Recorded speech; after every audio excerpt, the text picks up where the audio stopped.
Welcome along then to Season 4 of the AMX Global Series, Race 23 here for the MX1 Light category, round 23 from Brands Hatch in the Ray Formula 4 1600s from Kent.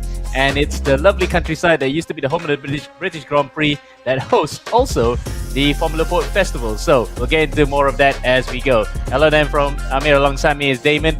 And well, we're coming to the business end of the season now, aren't we, Damon? Because championship points are up for grabs in all 6 subcategories underneath the AMX1 and AMX10 banner. But, Damon, what are you looking forward to today here with this track and car combo? Yeah, we've only got about 3.5 weeks left in the season. So that leaves maybe about 12 races, including this one remaining. So it's getting pretty close to the race to the top. We're almost about to close it out. And Brands Hatch, of course, we've been here before with the I can't remember, the Toyota AGR 86s. Yeah, that was it. We were with those. A bit of a different style this time. We're driving the Formula 4s on the longer GP layout. So it'll be interesting to see what differences the drivers will be in terms of driving style when it comes to cars like these. Yep, indeed. And the Formula 4 1600s around Brands Hatch, it's a familiar sight for those who race in club racing in the UK, especially when the Formula 4 Festival is held here. Along with the world's best Formula 4 drivers come here every year. Some of the world's best drivers, Grand Prix drivers in fact, have all come from this very humble spec of race cars. But as we see the social media at the bottom, we'll get to the housekeeping after this. First, we have the social media socials. We're on Instagram, Twitch, X, Discord, YouTube, and the AMXRace.com website where you can sign up to race, and all of our short form content will be available on TikTok with the YouTube and Twitch broadcast running simultaneously. Okay, now then, we will go through the a bit of housekeeping before we get to the action on track. So, the overview for Season 4. It runs from the 27th of January all the way to 21st of April. We're coming to the business end, as we said earlier. So 1 month left to go. Less than 1 month left to go now before the end of the season. With a $20,000 prize pool up for grabs and next level racing gear to be won. So you can see that when we look at the championship standings of what is up for grabs for the drivers leading each championship, with races held on a variety of track and car combos. The race format, we've gotten quite acquainted with ourselves this year with that one. 20-minute qualifiers with a top 15 reverse grid where we flip the script. A 20-minute first heat, then we flip the script again from the top 15. The results reverse from the first heat to go for another 20 minutes. So that's where we are at right now in iRacing for the AMX Global Series, and we won't like it any other way. The continuation of the overview, driver camps are required for both AMX 1 and 10 as opposed to just being for AMX 10 the previous season. Balances of $100 will be paid out each month, with race days every Tuesdays, Saturdays and Sundays, where you can sign up to race at any time at amxrace.com. This is the schedule then. When are we racing? Well, it will be on Tuesdays, Saturdays and Sundays as previously mentioned in the previous overview. But the times, as mentioned here, will be according to GMT and will be synchronized every single round. So 5:50 PM for AMX1 and 7:20 PM for AMX10. So catch the races on both ends in the championship here if you want to catch your favorite drivers in each category. Next up then will be the prize pool. This is what the drivers will be racing for. $7 for pole position, all the way up to 15th with 20 cents. Then we flip the script on its head, where the Heat 1 and Heat 2 races will be giving the same amount as well. $7 all the way to 20 cents for the 15th fastest driver. But the fastest lap of the race earns an additional $1, where you can get up to $100 in total per race. So a lot of money on the line here for the drivers. It will definitely be a great motivator for them to come in. We now look at the top 12 for AMX1, and it's no surprise that despite featuring in a few rounds, Loy Regier has actually featured with the most number of points, because he made most of the opportunities he had with 3 wins on the fly. But he's only just $7 or points ahead of Mauricio Lozano, with Diego Villarreal de Leon in 3rd place, racing the most number of races incidentally among this top 12, with Rago, Healy, Ramos, Vele, Gayoso, Seminara, who won the previous race in ACC as we saw on Sunday evening, with Machado, Noige and Mora running out your top 12. So then, This is a bit of a overlap there, but you know what? We get through it. Now we get to see the top 10 in this particular category, the AMX 1 Championship, the light category, the top 10. So from 10th to 2nd, Machado Vasquez, who incidentally also races in AMX 10. In front of in front of him is Ede Coba Lopez, Renato Parra, Pablo Metzerat, Xavi Pla, Daniel Antunes, Diego Villarreal, and Gerardo Ramos, who has actually had a knack of winning some of these AMX 1 races. He's in 2nd, but a full 23 points behind championship leader Maurizio Lozano. So that will be the aim for Ramos if he was to join in this session after this. But Lozano, though, a lot to lose right now. He is fastest in most qualifying and races, but when he puts the pieces together, he could be really dominant. So let's see if he could do so today.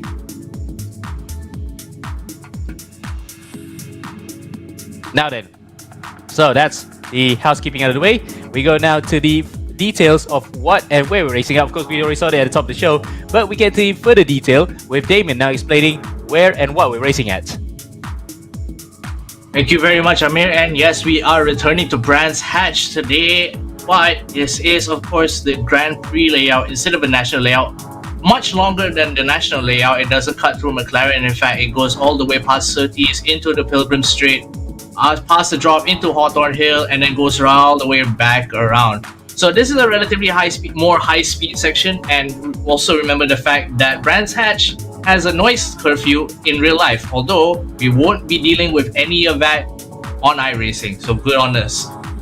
Opened in 1950, so this track's about 74 years old, and the cars that we will be driving on track this time around, of course, the Ray Formula Ford 1600s. Now, a lot of people consider this to be the first foray into open wheel races, and it's really easy to see why. The car weighs half a ton, has 115 horsepower, which is not a lot, but in a car that doesn't weigh very much, it can feel immense. 1.6 liter engine, of course, that's where the name comes from. Rear wheel drive, almost no aero, so it's good. It's a little tougher to control than most other open wheel races, but it should make for some intense wheel to wheel action. We don't have bumpers on these cars. Certainly, and the highly likeliness of a contact that can send a car barrel rolling into the gravel trap or elsewhere on the circuit is quite high. As you can see there, the wheels are absolutely exposed. Have you seen some crash compilations that feature Formula Ford 1600s? That is often the case, as we're going to head into qualifying very soon now with quite a few drivers on track here. And one of them, here's the onboard. Yeah, we've only championship leader in the MX Light 1 Light category, Maurizio Lozano. Yeah, we've only got 4 drivers on the grid tonight, but it does seem like these cars are competitive enough to make it seem like very close racing. As I look at the live timing boards right now, so far only Maurizio Lozano has had a pretty fast lap. Diego Villarreal is about 1.2 seconds behind him, and Nico Godoy was on his out lap, so he was also not really on the fast pace right now. As Lozano, you can see he's slowing down a bit, trying to get past the traffic. But that's one thing I kind of don't really like about his Formula 4 cars, is that the lack of body kind of makes it hard to be really creative in terms of liveries.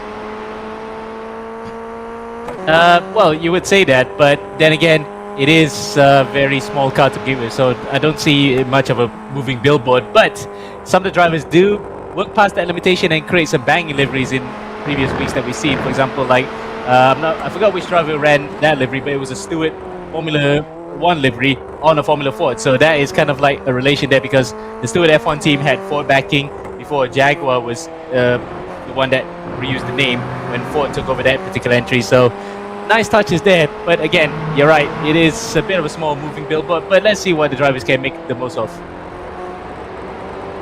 Yeah, you can see that Lozano actually losing it a little bit past Surtees. You can tell that like it's very hard to keep this car under control despite how little power it has. Again, attributed to how light it is, as well as those tires, which aren't particularly wide, so they're not particularly grippy, and you really have to wrestle the cars and get the line that you want as you're entering them, because as soon as you overcorrect or oversteer, it's almost done and dusted for you. Yeah, you get crossed over ends, and we saw Lozano just now, as you say, coming out of Surtees, how that was really him nearly coming a cropper. But luckily for him, he is still on it, and judging by his sectors, he is setting personal best in the second sector. But then again, that last couple of sectors after that, has not been really good. So let's see what he can do here as he comes into the final corner, coming up through clearways, through Clark Curve, onto the start finish lane. But he's not actually hugging onto the inside because he is actually going wider. So maybe he's using that previous lap as a sort of prep lap before he goes for a proper push lap here as he enters Paddock Hill Bend once again. And yep, lap times do reflect that. That time round was a 136.8. So it wasn't really one of his best laps. As oh, he loses it coming out the top of Druids. Kept it together, as you can see there. What we mean by faster to slow is purple is the fastest of the session, or fastest sector of the session, whichever works. Green is your personal best, you're improving, and yellow is not improving, but you might as well just get your next lap in, just like what Lozano did, just to go for a push one. So there we go. Another livery that's quite interesting. A Logitech livery, Damon. That looks quite good.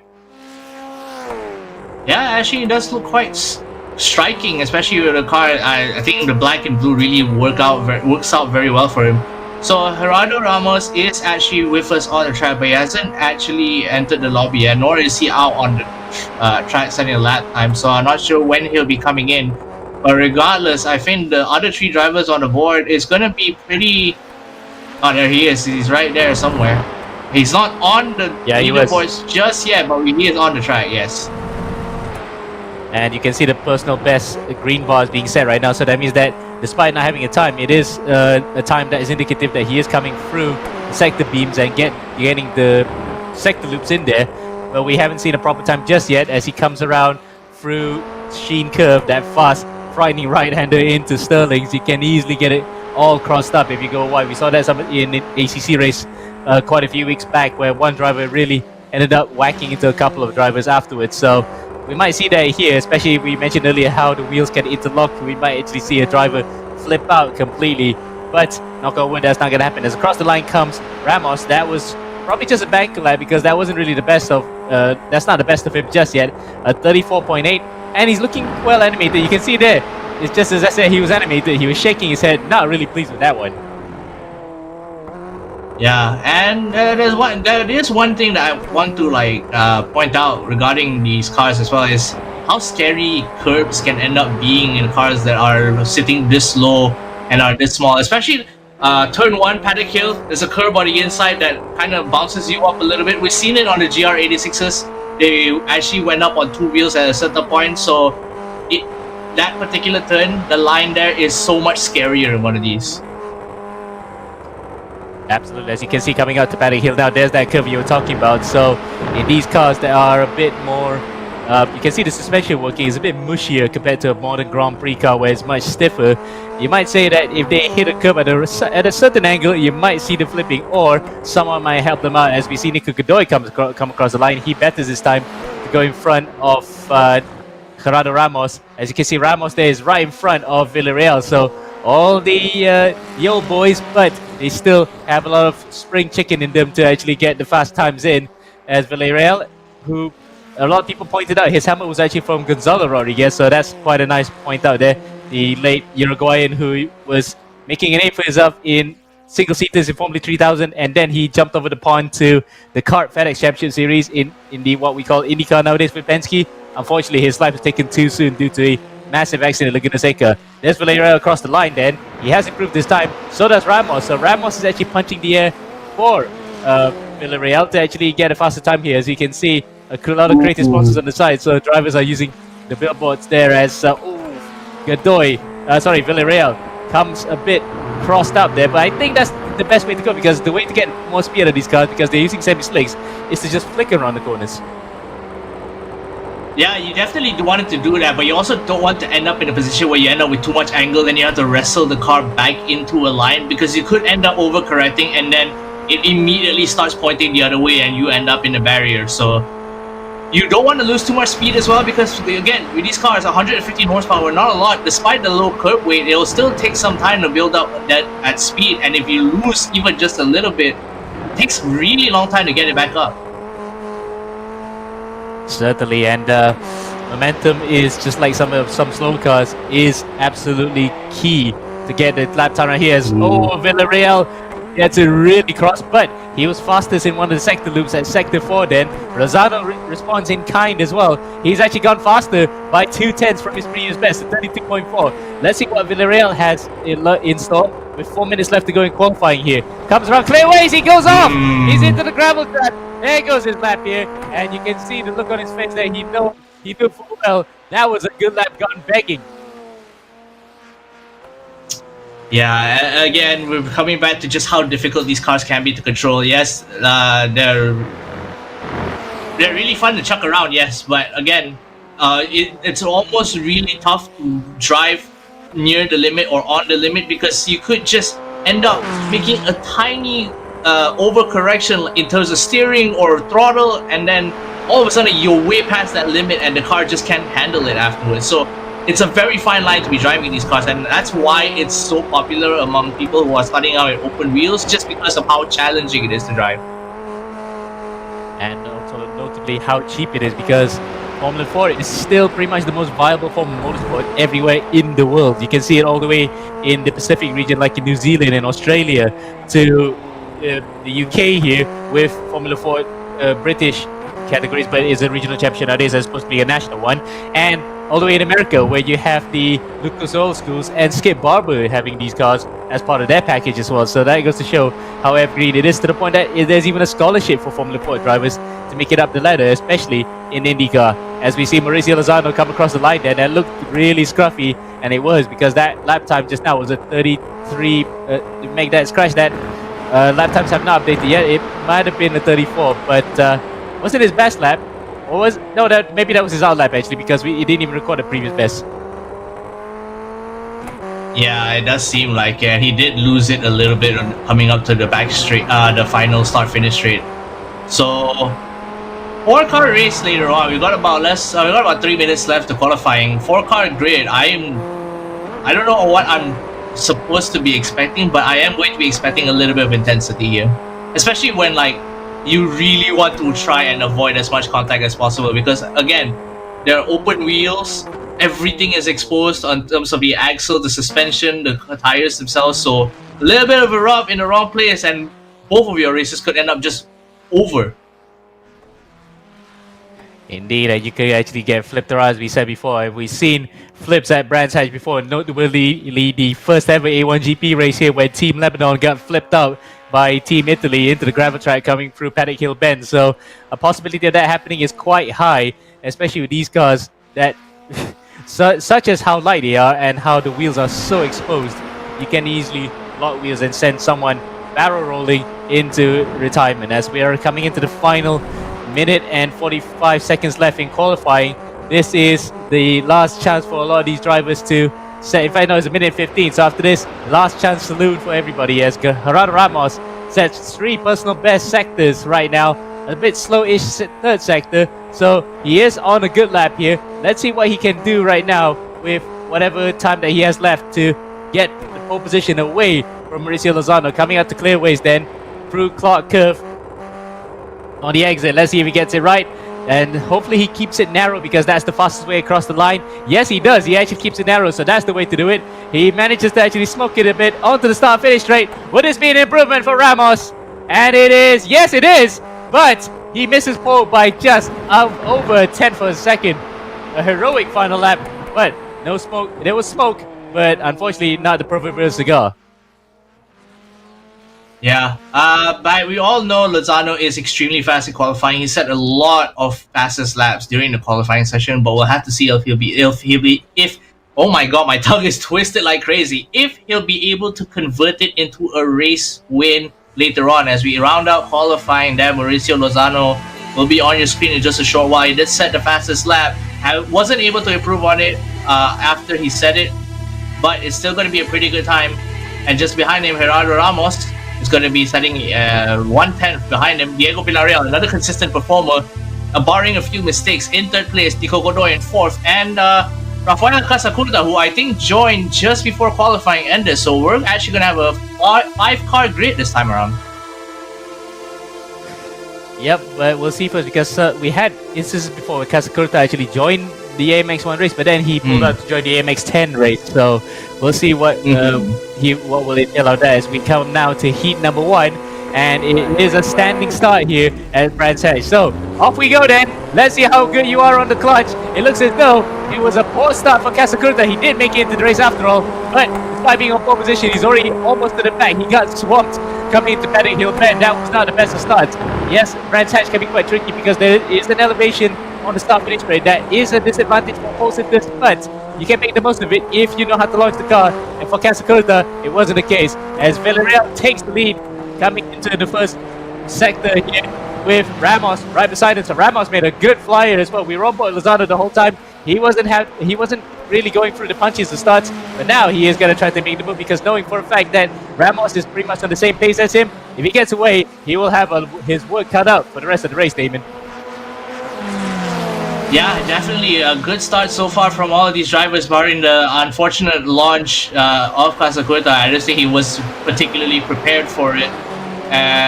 But yeah, Villarreal actually lost the lead to Ramos early on, and we'll have to see if he managed to claw it back. You can see the live timing boards on that QR code to your right there.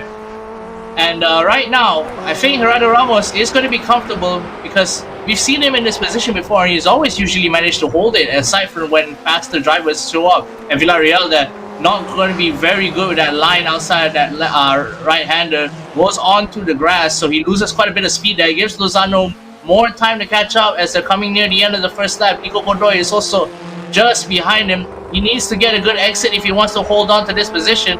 Looks like he will for the time being, but Ramos is slowly extending the lead. And you can see the picture that Casacuta bogged the lawn. Yeah, he bogged it completely, so not the best of clutch controls off the line there. And again, the nature of Brands Hatch, where the start-finish line can be a little bit elevated. He was on the worst side here as... what happened there? Where did Godoy go? He was part of that battle for P2, He just disappeared. I think we might have to see a replay on that. Yeah, there goes Villarreal, I think. No, it's in fact, it's Ramos. Ramos has actually dropped it around. Amazingly, you just said that he actually tends to lead away unless faster drivers come and go past him. You kind of jinxed him there. He lost it all on his own while he was clear away to pass this guy there, Damon. Yeah, I mean, I cannot blame him because, again, these cars really hard to control under pressure, and if you're not particularly used to it, anything could happen right now. You can see Villarreal is still holding on to lead, but the lines he's taking not the best, and Lozano is taking every opportunity he can to close the gap. And look at that, he just immediately makes the pass happen on Villarreal. Villarreal still struggling to keep the car under control. You can see in the contact there, and then boom, crashed out. Villarreal holding it steady right now. I think Lozano may have suffered a little bit of suspension damage, but Villarreal managed to keep it straight and true, and he's holding on to the lead. Casacuta from a bad launch in lap 1 is now up in P2. Godoy is now catching up to Lozano. If he'll be able to make the pass happen, there'll be another position change. And just like that, the script has been flipped. Yeah, almost completely, as we see what happened to Ramos in the inset. Oh, he touched the grass coming up to Graham Hill Bend, and well, held it there for a second, but as soon as the car steps out, the weight belt transfer just went to the rear. That's all she wrote, and he was out of the running for the lead, but still in with his chance because look at that. He's only about 1.5 seconds behind Nico Godoy, who instantly says fast lap of the race. There is Rafael Casacuta in the Piñata car, by the looks of it. It looks like a very Piñata-ish type of vehicle. The biggest beneficiary of that is Diego Villarreal, though. Despite whacking the back of Lozano, it looks as though he's not fazed by it. And the Los Polos Hermanos, which I think translates to the Chicken Brothers as the side of his car, that might be his primary sponsor on that vehicle, has played a game of chicken with Lozano and managed to win out. Yeah, okay, Ramos just made a pass on to Godoy. You can see in the back there, I think he made it quite quickly past as well, so he'll be quite safe. I think Godoy actually spun it again. You can see the timing delta just went from no time to 8.9 seconds immediately, so that definitely was a spin. Godoy really needs to get a handle on this car as soon as possible, otherwise this race is going to be his to lose. Indeed, and he's lost out the most out of that. He's right at the back, so unfortunately for Godoy, he'll have to wait for another heat after this to make amends for this one, as Lozano now catches up half a second behind Rafael Casacuta. Here's the Lozano-Villarreal incident once again. What's your judgment here, Damien? Because it looks as though Villarreal actually just misjudged the braking. Yeah, I think he definitely blasted through, and we've seen him take that particular corner over the last couple of laps. He always ends up going a little bit wide there, so probably definitely a misjudgment of braking zones, but that could lead to an incident. and I think he might have to readjust his line going forward as Lozano makes the pass onto Kasakuta coming out of panic kill, and he makes it look so easy. Kasakuta had no reply. Yep, no reply just yet as the man with the most number of guitars in the background here, electric and acoustic alike, maybe strumming away here, trying to get back to Lozano's rear end, but it looks as though, pace-wise, it may not be it, because last time I was a 35.7 for Kasakuta as a 38 flat for Lozano, and with that was also the fastest lap of the heat. So, yeah, it might be a tall order here, trying to get by Lozano. As you can see, there's the lap times comparing the three drivers in the immediate vicinity, Lozano, Kasakuta, and Ramos, with Ramos being the fastest of the lot with a 10th in it between them, but with that exit coming out of Surtees being a little bit poor, he's actually one of the slowest, so the gap is ebbing and flowing ever so slightly between the three, but they still have a long way to go to catch up to the back of Villarreal, and incidentally, the race is still about 4 laps in, so we still are not past the halfway point, Damien. Yeah, and Villarreal, I did mention quite a bit about his car control earlier on, but as long as he manages to stay consistent and not make any mistakes, which in this particular car, is extremely likely. We've seen even our most consistent drivers bottle it a couple of times, so anything can happen this one. He just has to stay consistent, and that's all he needs. You can see that Kasakuta waving to the camera there. Yeah, but I think he is, in fact, he's watching the Twitch stream in the background as well. So nice to see that he is having some fun while listening to us on board. So, there's a big mistake there coming out of Paddock Hill Bend, touches the gravel on the outside. That will kill a bit of his momentum, which in turn will reel in Gerardo Ramos right behind him as well. That's not what he wanted. He just needs to look forward here as opposed to looking backwards, with about 9 laps in fact to go here in this first heat. It's still a long way to go, and hopefully he has a lot of fight in him to fend off Ramos. Yeah, and that's the other thing that you really have to consider, especially when it comes to overtaking maneuvers, because we've seen overtakes in AMX1 and they've usually been clean, but sometimes they can get a little bit heavy on the contact, and contact is something that you definitely want to avoid, as we've already seen from lap 2, as Ramos, he just makes it past Kasakuta, has to give him the room to come past, and just like that, he's back down to P4, still ahead of Godoy. That's still a half a minute gap, so he'll still be comfortable in this position for now, but we've got about 7 laps left in the race. He definitely needs to make up a little bit more time.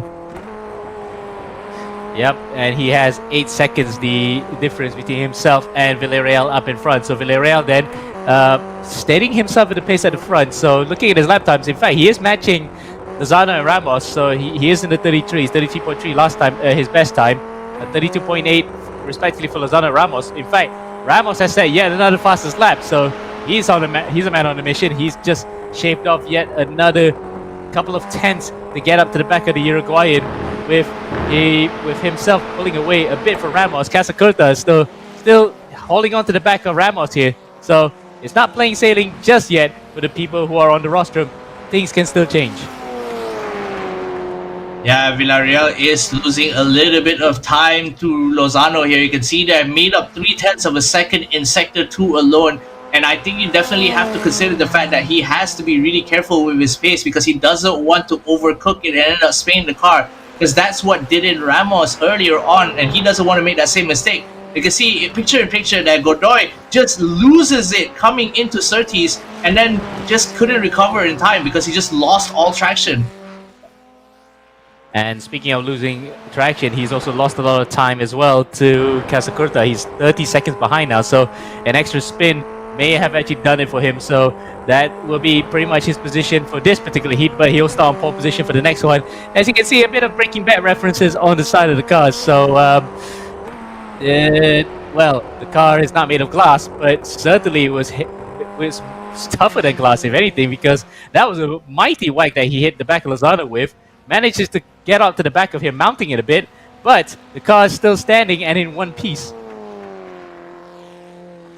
It is, but he is still losing time there, so I'm wonder if he actually did sustain a little bit of damage there and only managed to hold on to the lead because of how his car ended up after that incident. You can see Lozano there shedding another 0.3 off of his previous best, is now 132.5, so he is the man of the hour right now, trying to close the gap as much as possible, now below 3 seconds So we'll have to see. I think he might be able to make out a gap before the final lap of the race, and that's where the big battle is going to happen. Yeah, but we have an AWS predictor here. We can see whether or not he's in striking distance. We don't need to really use that right now because visually you can see just over the brow through Pilgrim's drop. Well, before Pilgrim's drop out of 30s, there you can see Lozano right behind. There he is coming for our shot. There's Lozano's on board, so we can see 2 battles for the price of 1. Or rather 2 angles for the price of 1. We can see Lozano live on both picture-in-picture and the live action on our main screen here. It looks as though this time around as well, he is chipping away at the gap, but not by much as he would have liked, because if he was to get up to the back of Villarreal, he could at least try to shave off around 4 to 5 tenths of a second each lap to just get up to the back of Villarreal. And even then, will he repay the favor when he comes to passing? Because catching is one thing, passing is another. Yeah, you don't want to end up in another contact incident earlier on. It would be a really weird bookend, having a crash at the start and at the end of the race, and that's something that both of these drivers will be attempting to avoid. Ramos hasn't been able to make any headway in the gap now. As you see, big spin from Villarreal! He loses it, and Lozano just takes the position away from him, and that's the problem. Kind of kill if you take the wrong line there, especially in a car like this. You make one mistake, and that's it. You're done, and now Ramos is right behind him as well. Yeah, Ramos actually is quick to pick out the pieces as well. And Villarreal, quick recovery, but unfortunately, the amount of time that he lost was exactly where he was ahead of Lozano. So a total of 8 seconds lost here, and he went through Paddock Hillman's gravel trap. Now he has to fend off with Gerardo Ramos, who's quickly charging through, coming up to the back of him. It's now, what was 4 tenths? 5 tenths now, 4 tenths, 3 tenths because he's in the slipstream. These cars cut through the air easily, and that pocket behind him is a big draft there. So now Ramos is fighting with Villarreal. So Villarreal, what was a comfortable lead at one point, now it's just fighting to stay on the podium. Yeah, and again, and draft is actually really important for cars like these as well, because that little burst of speed you get for being in the draft is enough to get you slingshotting past. You can see Villarreal that he's under so much pressure, he just can't hold the line. And again, slipping on a car like this, especially with these skinny tires, they wear down so much quicker, especially if you keep running your tires over the grass or causing yourself a spin. And at this point, he's in no condition to ever defend that position. Yeah, but it will take at least a couple of laps for the tires to shed off any of the muck and detritus that have actually been accrued when he went off big time. But again, it was such a weird line, wasn't it? He went slightly offline, but it was enough to send him off into the gravel trap. Now he's actually back up onto speed, onto the back of Ramos, but it was a win gone begging. But the upshot for him is that at least that will be a podium for him, especially given the fact that he's got quite a few this season, but he hasn't won a race just yet. In fact, Sashi wins as well, so he hasn't won a heat either. So really then, his best opportunity after this will come in heat number 2 when he starts further up the field. Yeah, and we have talked about Villarreal's driving over the over the past few weeks, is that he can be a very good performer when he needs to be, but there is just that small chance that he'll make a mistake that will cost him dearly. And this is why he hasn't been able to actually collect a race win just yet. It's just tiny mistakes like this that put you in a really bad position. You can see even the lies he thinks that he keeps putting his 2 wheels on the grass, and that's definitely not a position you want to take when you want to keep the momentum. And anytime you go on the grass, you feel the wheels just slide like you're on ice, and the wear that it involves. It's just very difficult. It is, and it's again about, yeah, it's a bit of control there that he is lucky, as we're going to be seeing a full screen replay of what happened to Villarreal. We get to see what happened in slow motion of how that little slip happened. This is actually Ramos, in fact, in front of Villarreal. This was probably after. There we go. We get a replay now of what happened to Villarreal. Oh, he touched the grass actually. No wonder he went wide there. Yeah, he put wheels on grass again. Yeah. And just like that, he just loses traction, especially in the drive wheels. They're the ones that keep the car on the road and gripping. So just losing traction like that, and you can't collect it with the front end, is just going to be a problem for you. Yep, and luckily iRacing doesn't simulate the car getting beached, so imagine if he was in the deeper end of a gravel trap IRL, that car would have actually needed a crane to get it out. So luckily for Villarreal and for all concerned, he doesn't need to be dug out, but he managed to dig himself out in time, only for Gerardo Ramos to just sweep by afterwards and get second place for him. So Villarreal will be happy with podium this one, but at the same time, with a tinge of sadness, knowing the fact that a win was on the cards, and he'll have to wait for another heat here to have an opportunity to break that duck or chicken. Yeah, and I guess Los Pollos Hermanos, of course, the Breaking Bad, the fried chicken stand in Breaking Bad. And yeah, Villarreal really needs to tighten up his lines, especially in the cars like this. I've seen a couple of sectors that he's a little bit weak at, and that is losing him valuable time. The gap is now 1.8 seconds between him and Ramos. So next race, he's gonna really have to find a way to tighten himself up. Yep, and keeping it pointing in the right direction constantly, of course. And of course, the other thing that we had to note was the fact that he did hit the back of Lozano earlier, so there was probably a legacy damage to that car that probably caused him to go a bit wide coming through the first turn. That ended up losing the lead of the race for him, as really playing it to the extremities of the circuit. You can see there the wheels were off the racetrack completely just to get a good line out of there, and he goes wide again, coming out to Surtees, manages to catch it, but again, as you said, Damon, he's really living it on the edge. Yeah, again, just tiny mistakes, tiny unforced errors that is just costing him seconds, and especially again, with cars like these where you scrub a lot of speed just by having a single slip up, it's damning for you to be in this position as well. Regardless, he's still going to be on the podium, and he's got 2 laps left in the race, so he's still going to be in a pretty good spot. He'll be starting at P3 on the grid again next race, so we'll have to see if he'll be able to hold it there this time around. You can see that karting across the curb there. I would have been okay with that any other open wheeler, but with this, especially when you have no aero, it's a very scary experience. Yeah, it's just like a more powerful go-kart, isn't it? Because go-karts, it's just stiff with the steering wheel. You barely turn. These cars, you can actually afford to move the wheel a bit more, but you do not want to, as you say, throw it too much, step out, lose momentum, and ultimately the weight transfer goes to the rear and just sends you off, like what happened to Villarreal a couple of laps ago. But this time, manages to negotiate paddock hill bend safely, and just happy to see the end of the heat now with about 2 laps left to go, 1.5 laps incidentally for Mauricio Lozano, because he's going to come up to the midpoint of the circuit, past Surtees Bend and into Pilgrim's Drop.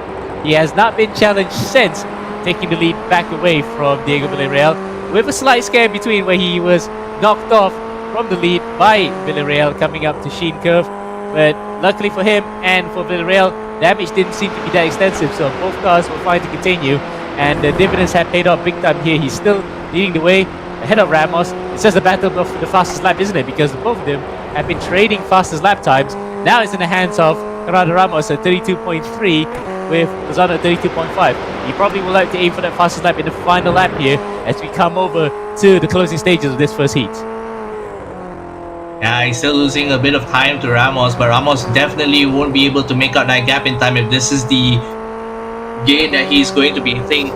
We've been egging on a bit Diego a little bit too much. Sorry, not egging on, ragging on him a little bit too much. So we'll cut him some slack. He's still going to be in P3. He's still going to be at the podium, so he's still in a pretty good spot. And Lozano, all he has to do is hold on to this 1 lap, and he'll be golden for this heat. Yep. As we see the white flag fly, 32.4, 32.1 for Ramos. He cut away 0.3 of a second that time around, so he's got a bit between his teeth and then some to get up to the back of the Mexican. But I don't think he'll be having enough laps and corners here to get to the back of Lozano with just that much left to go in this race. Last lap in this first heat, it is still pretty close between Ramos and Villarreal at one point. In fact, it's now back to 3 seconds, so Villarreal then losing a bit more time here, but he'll be happy to be on the podium. The focus on now is the lead of the race with just 3.2 seconds in it between them. It will take a monumental mistake from Lozano to make this a grandstand finish, Damon. Yeah, looks like he'll be able to keep it steady. He's held on to it for the entire race, so he's going to be in a pretty good spot. And I see the comments have been asking on what engines these cars are running. They're running 1.6 liters. I'm not entirely sure how many cylinders they are. Probably not too many as well, because you have to keep 4 cylinders. Okay, that's about what I expected, especially because you don't want to have too much weight hanging off the rear axle as well. Yeah, in fact, these cars really, the most important thing is to just shave a lot of weight, but we'll never mind about that. Coming around the final corner, does Lozano go through and take the win here in the first heat? Despite a scare in between, Lozano, though, will be relieved to see the checkered flag with Ramos fast charging. If he had a few more lives, he probably would have actually gotten him towards the end. 2 minutes, 2.9 seconds the advantage, with Villarreal coming through with the Los Pollos Hermanos car with a Breaking Bad reference in there, coming through in P3, sliding his way to the barriers. Luckily, it was the end of the race. 4th place, Rafael Cascuta, despite bogging the start, managed to get up to P4 with Nico Godoy. I think we're still waiting for it to cross the line. There he is. It comes across the line. All 5 finishers have come through, and we are now waiting for the start of heat number 2, and probably more of the same, Damon. Yeah, and as we go over the results right now, we can see there, Gerardo Ramos actually held on to that fastest lap, so he's going to get a little bit of a bonus there. So good on him. Mauricio Lozano, however, is still the winner, so that's a good payout for him as well. And he won qualifying, so he's just 1 win away from triple sweeping, from clean sweeping this entire night. Indeed, it will be a triple crown if he does so, but nearly does it with the fast lap. Otherwise, it would have been a gentleman's set. As we are now coming to heat number 2 here, let's see what's up in store for us, because Nico Godoy is going to be up in front. Lozano is going to be at the back with Casacurta in between. There he is. He's on the grid, waiting for the whole process to start. Green flag stand on there, ready to be waved. We hear the revs rise. Watch the launch. And the green flag. Yep, the launch is going to be there as we are underway. There's the green flag. We're off here for the final heat in Brands Hatch. It's a good start at the front for Nico Godoy. He gets the whole shot coming through turn 1. But look at Villarreal with an even better start, managing to jump Casacurta coming out to P2. Side by side he goes with Corrado Ramos coming up to Druids for the first time here. Godoy still leads the way. Ramos now up in second. Villarreal in third. Lozano in fourth. Casacurta dropped all the way again. He did not have the best of starts. He probably has not been able to practice the starts in the Formula Ford 1600s here. And make things even worse, he's actually spun it. Yep, there goes his heat gone begging here. So heat number 2 may be thrown into the dust for him. As up in front, Ramos takes the lead coming out of the 30s. Villarreal is going to follow suit here in the slipstream with Godoy on the inside of both of them, trying to get back into the lead. We got another drop, and then coming up to the next bend there, you'll see Godoy is holding on to the inside. Villarreal, hopefully he doesn't go wide this time. He actually managed to keep it neat and tight this time around. It's a 4-car battle for P1, and it's so scary when these cars are so close to each other, because a slight bit of contact could spell doom for any of these drivers right now. Lozano is trying to find a way past, unable to do so just yet, but this battle is going to give Ramos the opportunity to extend his gap even more. He actually makes it past Villarreal. It's Lozano there. Villarreal goes Godoy. So does Godoy on the end, and he's spinning into the barriers, just managing to avoid crashing into it, and he'll be able to recover with minimal damage. But just like that, he loses that position again, and here comes Lozano trying to make it on the inside of the Villarreal. Villarreal has to give him the space, because Lozano has the faster line for that. We'll have to see if he can make it to Paddock Hill without any incident right now. They're almost alongside each other.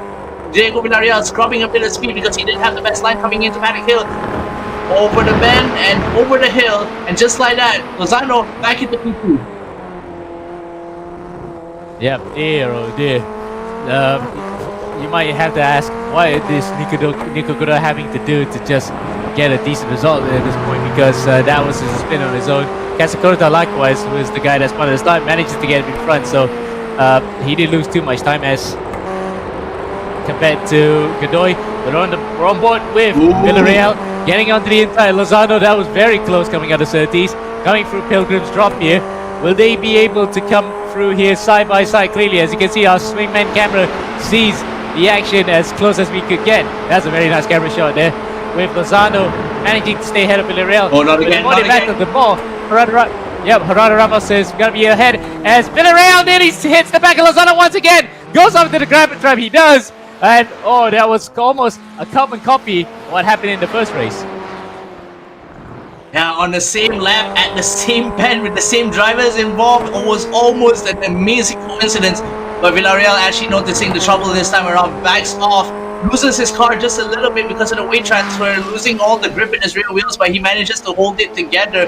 And just like that, he's back in it. And you can see picture in picture that Godoy coming out of the corner just ends up losing it because he went too fast on the entry and then just couldn't hold it together to get out of the line quickly.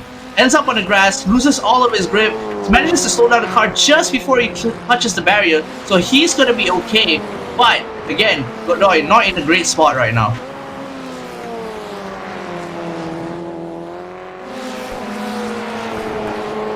I think Amir may have disconnected just a little bit. I'm going to keep talking over him just for the time being, holding you on to this race right now as Ramos is still ahead of Lozano, but only just 2 second, almost about 2 second gap separating these two cars right now.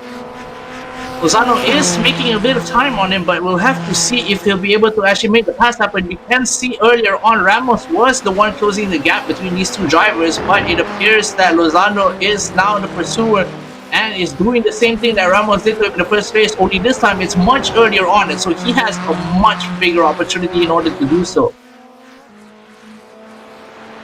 Meanwhile, Villarreal is still in the back, about 4.7 seconds separating him and Lozano right now. So this right now is going to be just a battle for the first position.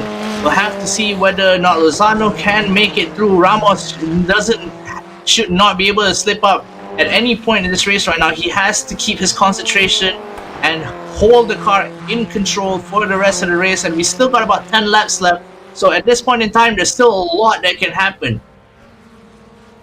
I'm checking in with Amir right now. Amir, have you returned yet?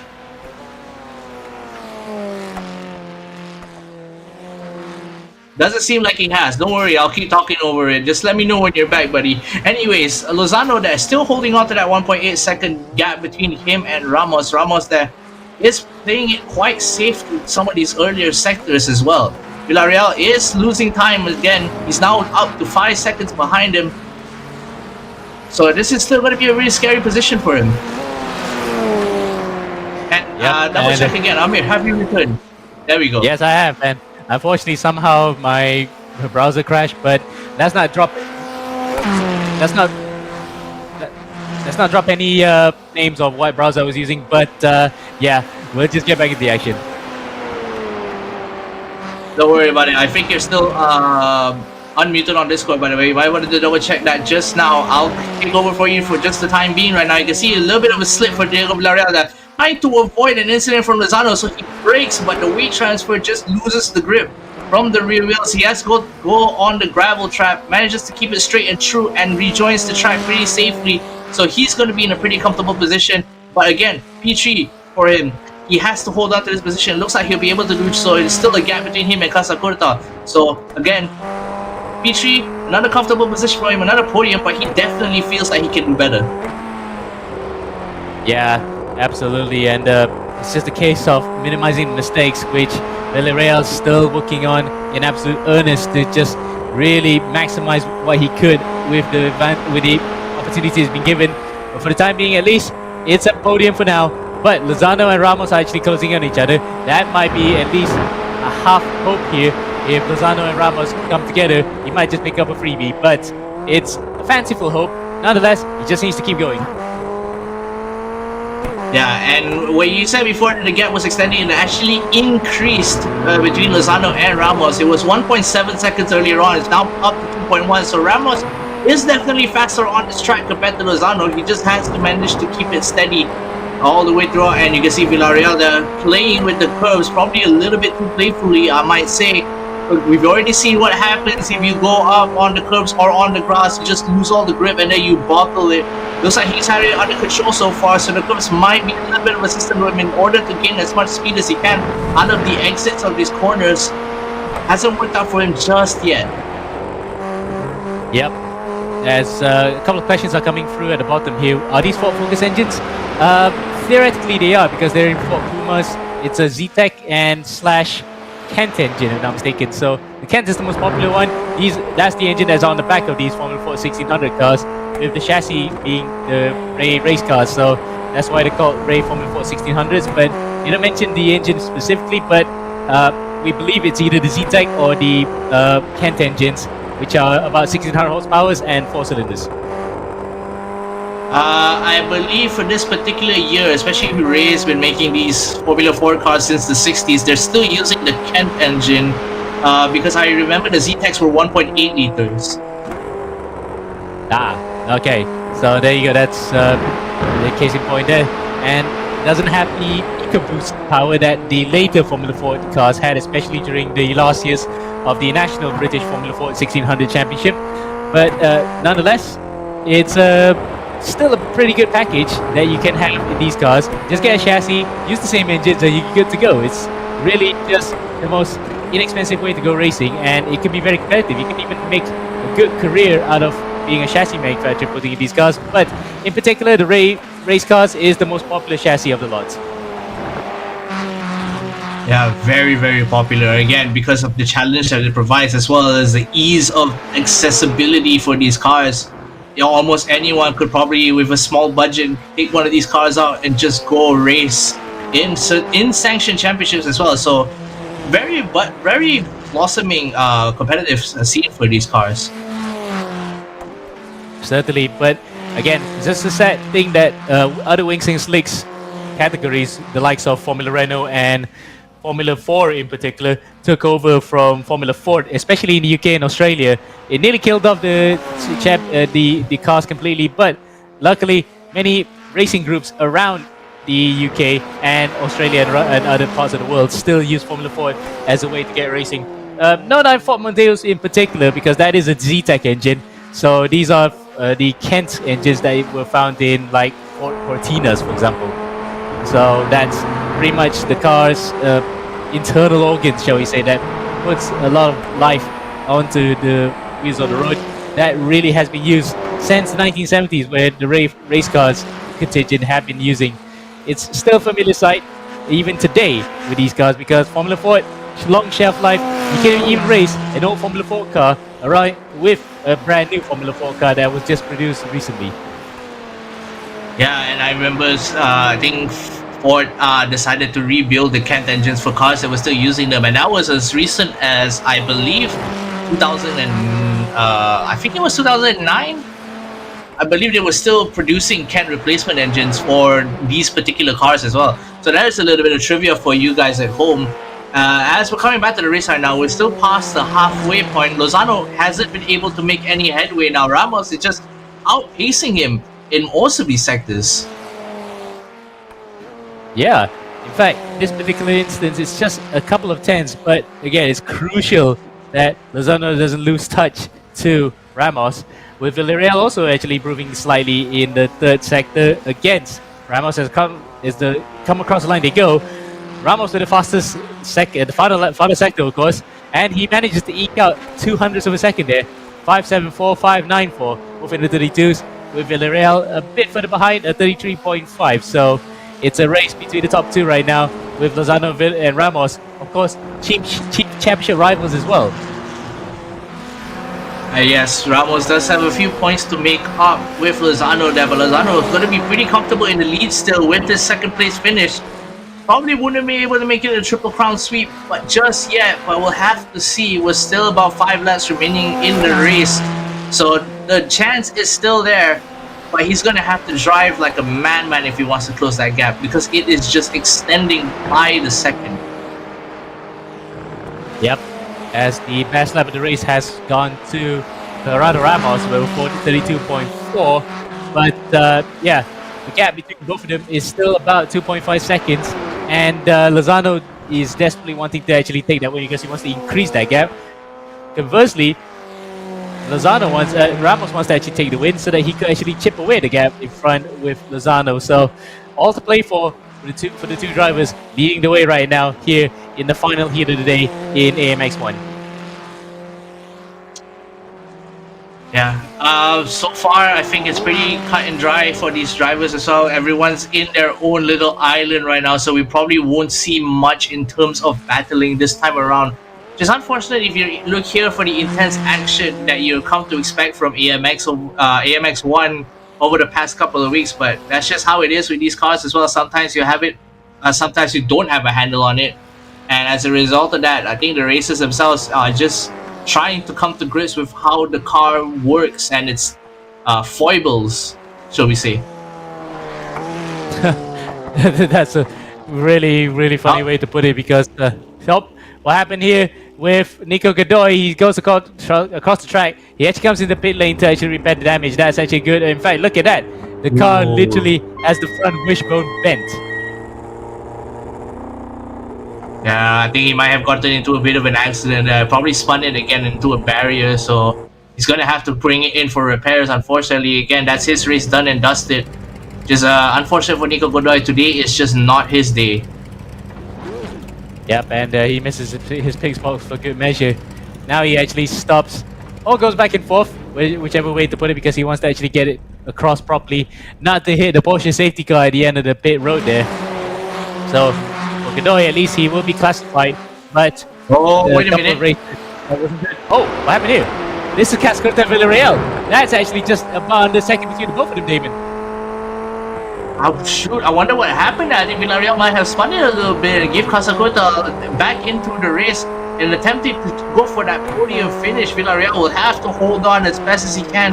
He wants to hold on to this podium. He doesn't want to let it go as well, especially on an unforced error. So you have to see Casacota there. I'm not particularly sure if that is how the engine is supposed to sound coming down the exit. There might be a little bit of a problem with the throttle, but regardless, this battle is still heating up. Villarreal, under substantial amounts of pressure, puts a couple of wheels on a little bit on the gravel trap there. Yeah, but as you can see, the graphic, the battle for third is ebbing and flowing, about 5/10, now 4/10 of a second between Villarreal and Casacurta. It's ebbing and flowing here, but it looks as though Villarreal is struggling a bit with what we can assume was just a slight spin, but the tires are going to be a little bit short here. He needs to wait for it to just cool off a bit so that he can start pushing again. But look at how much he's driving it again. He's just literally flinging it through the corners, trying to get the speed out of there, as you should drive in Formula Fords. But he may have taken a couple of steps too far. That actually really impacted his drivability of this thing, and it's showing right now with Casacurta just within striking distance. Yeah, you don't want to make the mistake of overdriving the car, especially with the way that the wear works in his car. And again, like, I think tire wear and fuel usage is something that we've not really paid that much attention to in AMX, because the races are usually short enough where it doesn't become a particularly big factor, unless, of course, we're driving NASCARs on ovals. I'm not sure if you watched what happened on Saturday when they were taking the VA supercars, and that on the first heat, I think a lot of the cars actually ran out of fuel and actually had to make a pit stop in order to top up for the last lap of the race. So that was an interesting time for me and Kevin there. But you can see that Casacurta slowly making headway onto Villarreal, and Villarreal is just losing it. But Casacurta puts two wheels on the gravel, losing a bit of time there. The lead back up to 6/10 of a second. Yeah, I did see bits of it, but it was kind of funny how a lot of people mentioned pit stops in AMX again, which is quite a rarity because you don't get it unless you have damage to your car. It's not a mandatory thing, but because, again, you mentioned fuel became quite a scarcity in that particular round, it just was a sight to behold when people were coming to the pit. So we might not have it here because these cars literally drink fuel like somebody who's actually drinking powdered milk. They don't want to drink too much of it, but they just have to finish it ever so slightly. But yeah, Casacurta, they're only about 8/10 of a second. He probably doesn't have to worry about that. He'll probably need to watch the car over here because, again, we saw what happened in the first heat between Villarreal and Lozano. There's every chance that a collision might happen if both of them were not careful and they accidentally trip each other up. Oh, okay. I thought he slipped. I got scooped just for a little bit there. But that was a little bit of a slip, I think, because Casacurta immediately closes the gap onto Villarreal there. You can see 6/10 of a second. Looks like a big gap, but these cars are not very far apart from one another. That's just goes to show you how not fast these cars actually are. But still makes for some intense racing as we're coming past into the penultimate lap of the race right now, and Casacurta is still trying to get away past Villarreal there. Yeah, coming from American Man. Oh, Casacurta runs a bit wide through the corner, kicks up a bit of dust, loses a couple of hundreds, but immediately reels in back onto the back of the Uruguayan 7/10 of a second between the both of them. They're well behind Lozano and Ramos. They're about 20 seconds behind to be exact. So at least they got a battle between themselves. But Villarreal's going to hold on for dear life here if he wants to get such a precious podium. After all things considered, was another wild race. Yeah, and he's got about one and a half laps in order to keep everything under control there. Corsa Competizione is not going to give him the time of day, however, he's still trying to mount an attack, and again, the amount of pressure that you're under, especially when you're already struggling to keep the car under control, is going to be presenting a tough challenge for Villarreal there. Yeah, and knowing how he drives the car here on the ragged edge of what's possible, he could just be still under pressure, as now white flag flies at the front. Ramos says the fastest lap of the race, so no doubt, without a shadow of a doubt, he is the fastest guy of all the drivers today in AMX1 at Brands Hatch.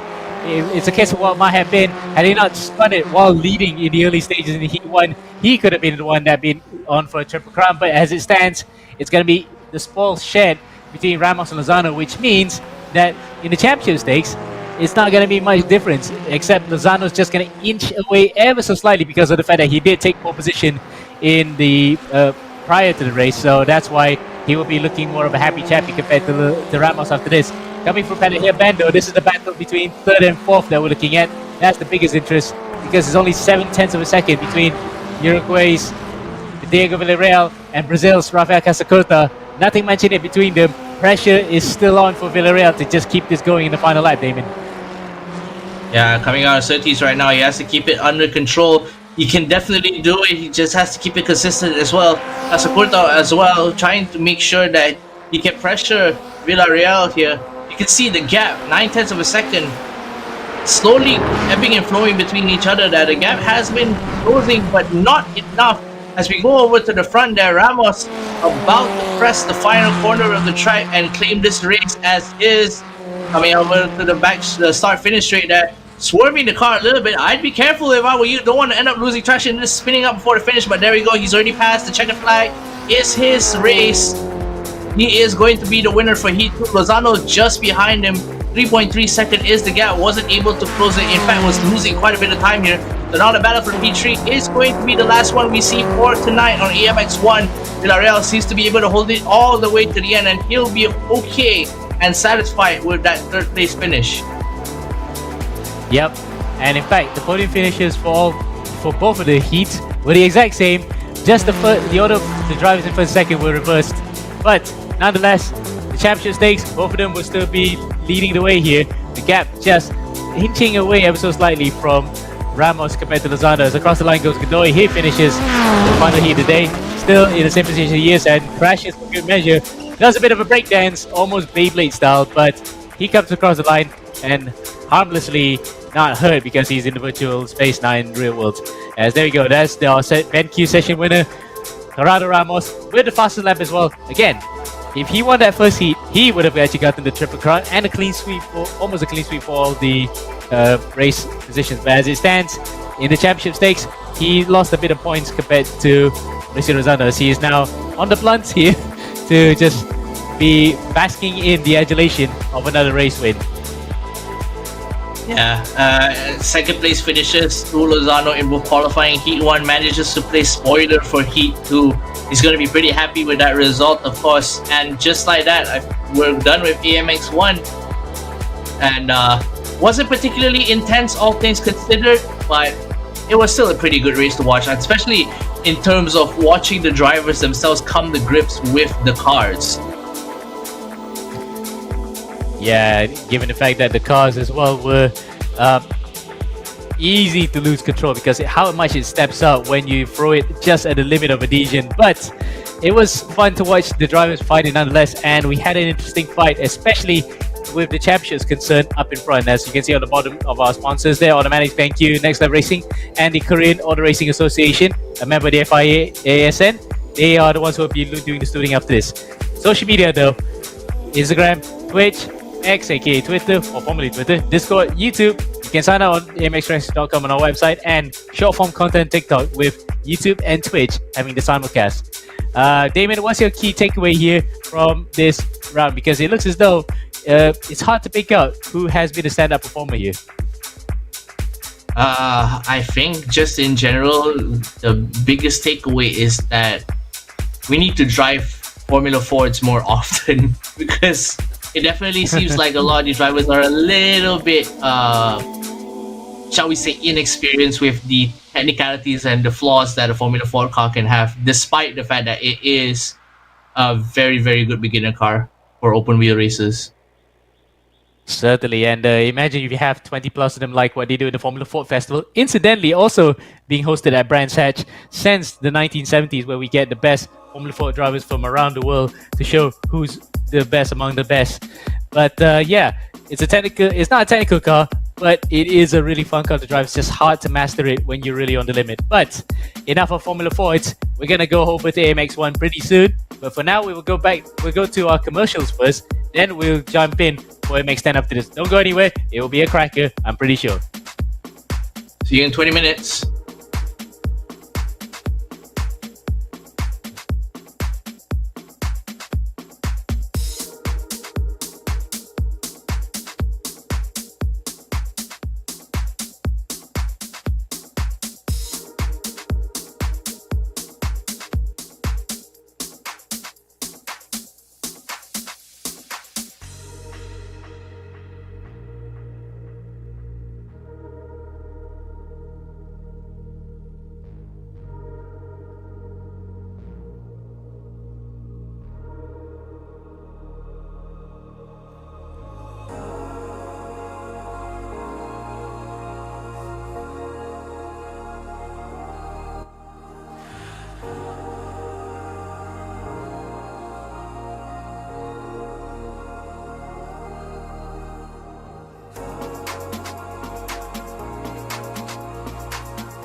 this life, it's ephemeral, but this feeling now is so ethereal. Oh, this life, it's ephemeral, but this time... To save our home, we must travel through the gateway to find new energy.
Yep, and join the league because we still have about a few weeks left to go in competition here for AMX Season 4, race number 23, the AMX 10 Championship with the front wheel drive category.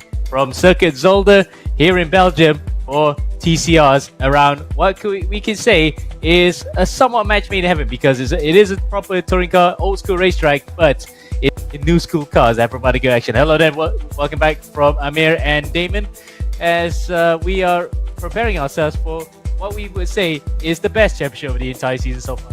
How many races can you count, Damon, that have provided real good action from start to finish in just from one category?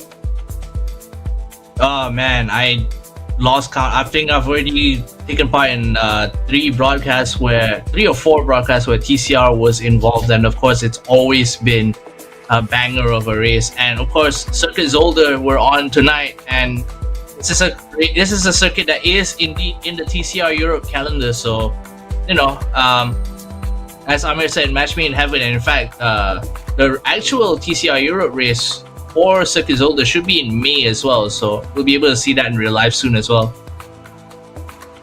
Indeed, the timing is more than perfect. As you can see, the socials on our bottom with Instagram, Twitch, X, formerly Twitter, Discord, YouTube, the website amxrace.com, and short form content on TikTok with simulcast on both YouTube and Twitch, with Instagram as well, actually providing some of the short form content. So be on the lookout for those coming as well from previous seasons as this one, with the battles raging on and championships getting heated up. So, without further ado, let's get off to this highly anticipated action with a bit of house cleaning on the side. So the overview for Season 4 runs from January 27th all the way to April 21st, with a season prize pool of $20,000 and next level racing gear up for grabs, racing on a variety of car and track combos throughout the entire season. The race format is the same as usual throughout the entire season that we had so far. Qualifying for 20 minutes, flip the script, top 15 reverse grid, and then a 20-minute first heat, or depending on the number of laps that come with it as well, a top 15 reverse grid afterwards based on the results from the first heat, and another 20-minute heat afterwards, with prize amounts for every standing, same for every session. The second overview here is that driving camps are required, as is mandatory for 1 and 10, as opposed to just being 10 from last season. Balances of $100 are paid out each month, with races happening Saturday and Sunday, with today's Tuesday becoming the closer here with AMX 10. You can sign up to race at any time at amxrace.com. Next up is the scheduling. When are we racing? Tuesdays, Saturdays and Sundays, as I alluded to earlier, but with the timings now synchronized to be the same at GMT.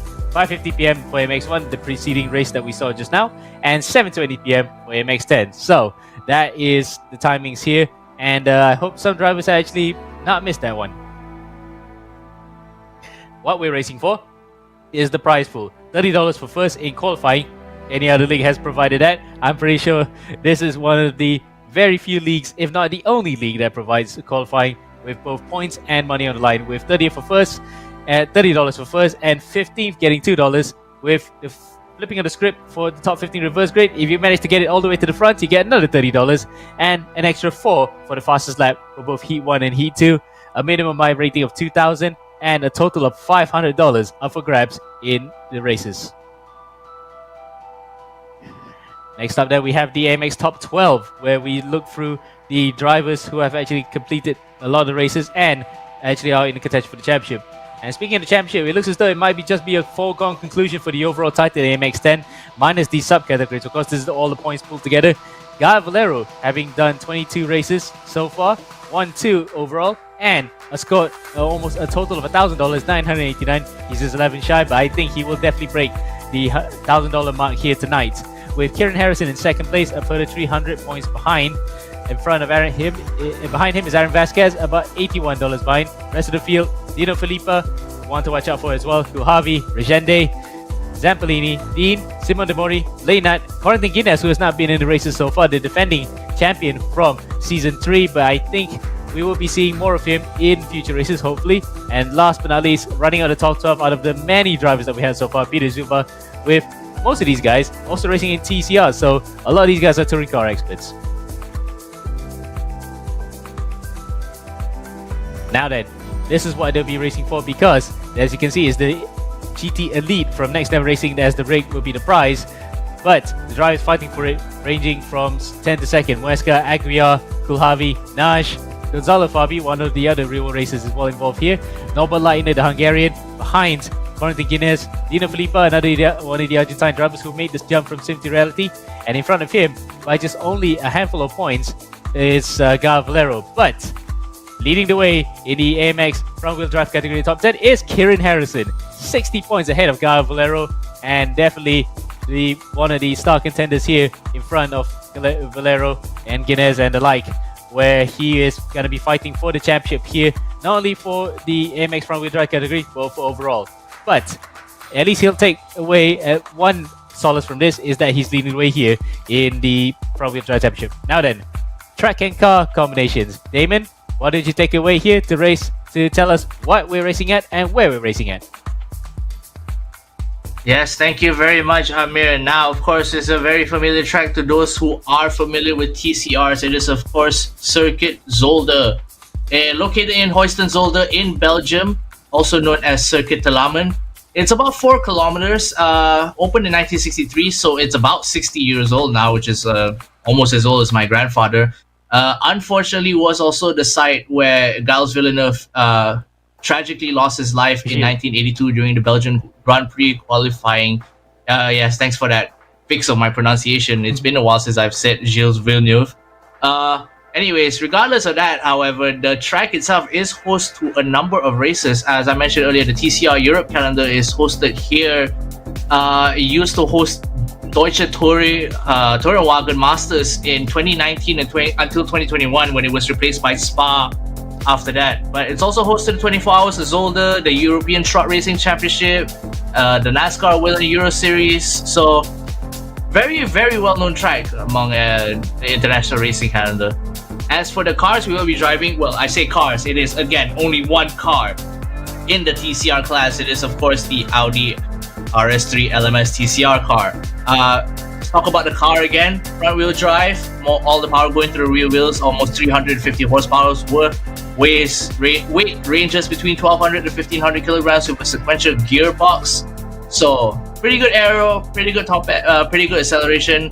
Very intense racing, as we've already seen from these cars before. So I think at this point, there is no introduction necessary for these cars. So with that out of the way, I'm going to take it back to Amir for qualifying.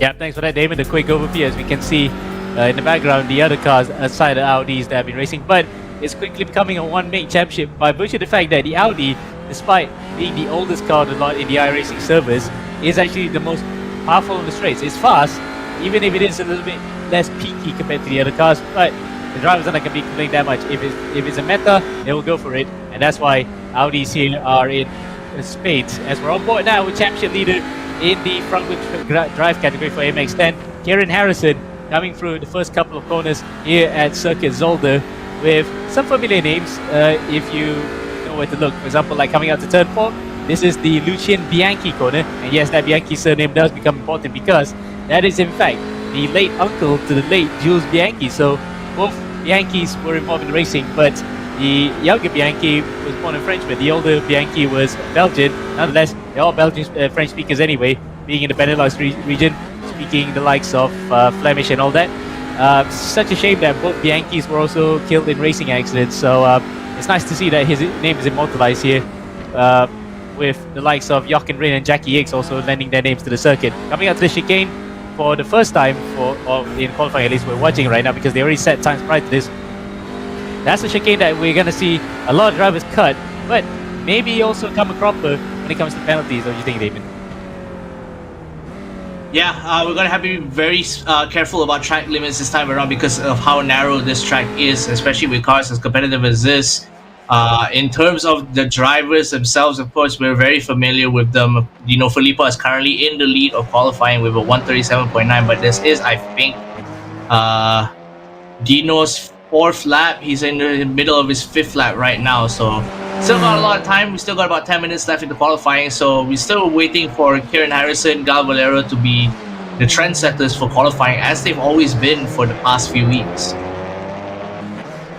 Certainly, and again, those guys that qualify well tend to actually have their work cut out for them, especially comes to the races. But we have seen on occasion that some of these drivers can pull through to the front and achieve victories or even a triple crown. We saw in cases like Valero, Guinness, and Harrison last season where they managed to do so. But they're keeping it on the drive for now as Fabi and Felipe lead in Argentine 1-2 with we're looking at Roman Pascucci later on coming through the lap here as Valero now is starting a new lap. He was purple in the first sector, but goes green because someone else has set a faster lap time there. Yeah, a little bit scary there. Coming out of the chicane, might have slipped it a little bit there. I think he might cut track a little bit too much, but I think he'll be okay. Behind him, of course, is, I believe, that might be Felipe's car. No, it's not. It's a different color. I keep forgetting the liveries and who owns them, but regardless, the liveries are all that we have to go for in terms of identifying the drivers. I can see Kieran Harrison's car definitely back there. The same RC color is very familiar. Yep.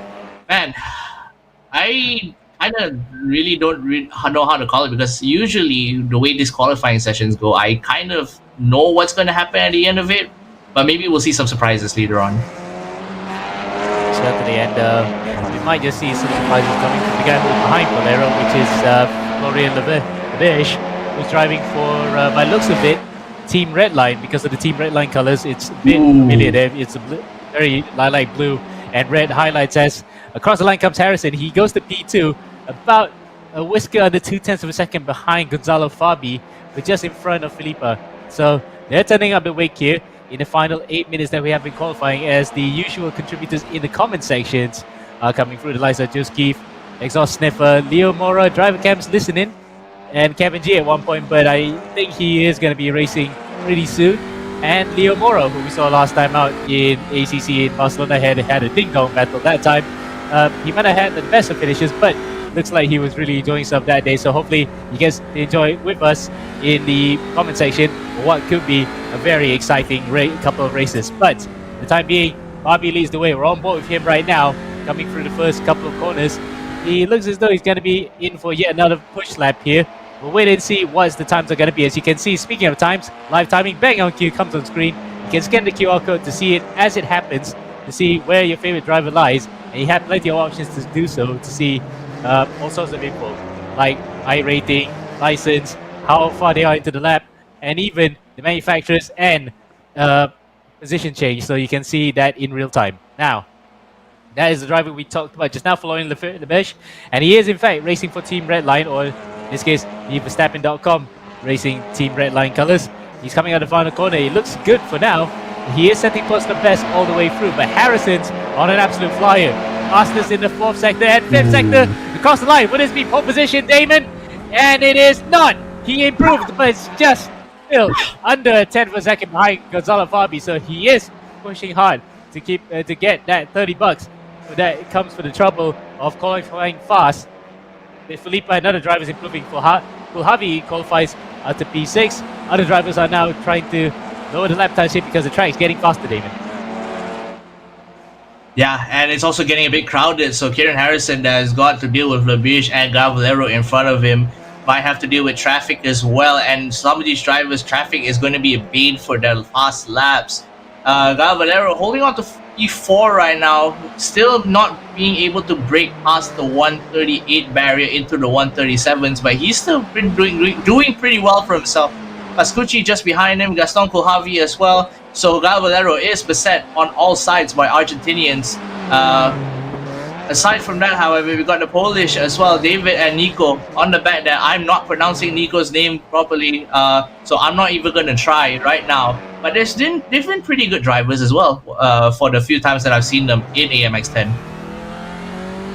Yeah, both teammates for, by looks of it, Team FDRS, because they ran similar liveries last time I saw them. Vicky and Zebok. As we're on board now with Harrison once again. As you can see on the bottom right of the screen what those bars mean. Purple means your faster the session, either overall or through the sectors. First and best for greens, that means that you are setting a faster time than your previous sector loop. And third, you're not improved, but you can still improve so later on the lap. As across the line comes Harrison. What is the time gonna be? It looks as though that was actually an out lap because it didn't even register in the live timing screen. So he went back to the pits after his previous push lap. Now he's gunning for it in the final 6 minutes. I think it might have been a slight cut there that probably invalidated the lap, which is unfortunate because I didn't see him enter the pits at all after that. So he probably ended up cutting the track just a little bit there. We'll have to cite that lap, but just behind him, Valero made it past Dino Felipa, broke into the 137s now, about 1/10 in front of Dino Felipa. So again, the front runners for qualifying, all the usual suspects here. Indeed, but the guy in the front is not what you call completely the usual suspect, but he is always fast, and it's Gonzalo Fabi who is on pole position right now. But again, when we flip the script, he's going to start from P13. He's probably not going to enjoy that one, but he will enjoy getting the $30 that comes with it and the adulation for taking pole position against some really fast guys. As Pedro Dean looks though he was about to abandon that lap, and he did. It took a bit of a drink coming up to the chicanes that, unfortunately, before this was a fast sweeper that claimed the life of Gilles Villeneuve, as you mentioned at the top of the show. Now then, Valero towards the end of the lap, and he still has Lebish right behind him to keep him company, but Lebish has actually just gone off back further a bit to actually give himself some space as they come across the line. Harrison's on the flyer, Valero is on the flyer too. Cross the line goes Valero, he's only just 2300s behind, 2400s behind Fabi, but where's Harrison going to come? It's no improvement from him. So the top three changed a bit, but it's still the same up in front with Fabi in pole position. Yeah, Harrison again got to buckle down and try to set a best time as he can right now. Don't have that much time left, only time for about 2 more laps. As he just crosses the line, he will probably get time to do 1 more. You can see Dino Felipa there, very fast purple sector on the very first part of the track, but unable to improve afterwards. And it's just a matter of having to string together these sectors that troubles some of these drivers as well, because of the fact that you do have to contend with traffic. So again, might not be the best for some of these drivers in the positions that they're currently in. Add to that is the fact that these cars, of course, being front-wheel drive, they tend to understeer a bit. So if you're not very delicate with the throttle, you will lose the time. Like, for example, here, if you go off the gravel trap, you will lose plenty of time on the exit, and you do not want that.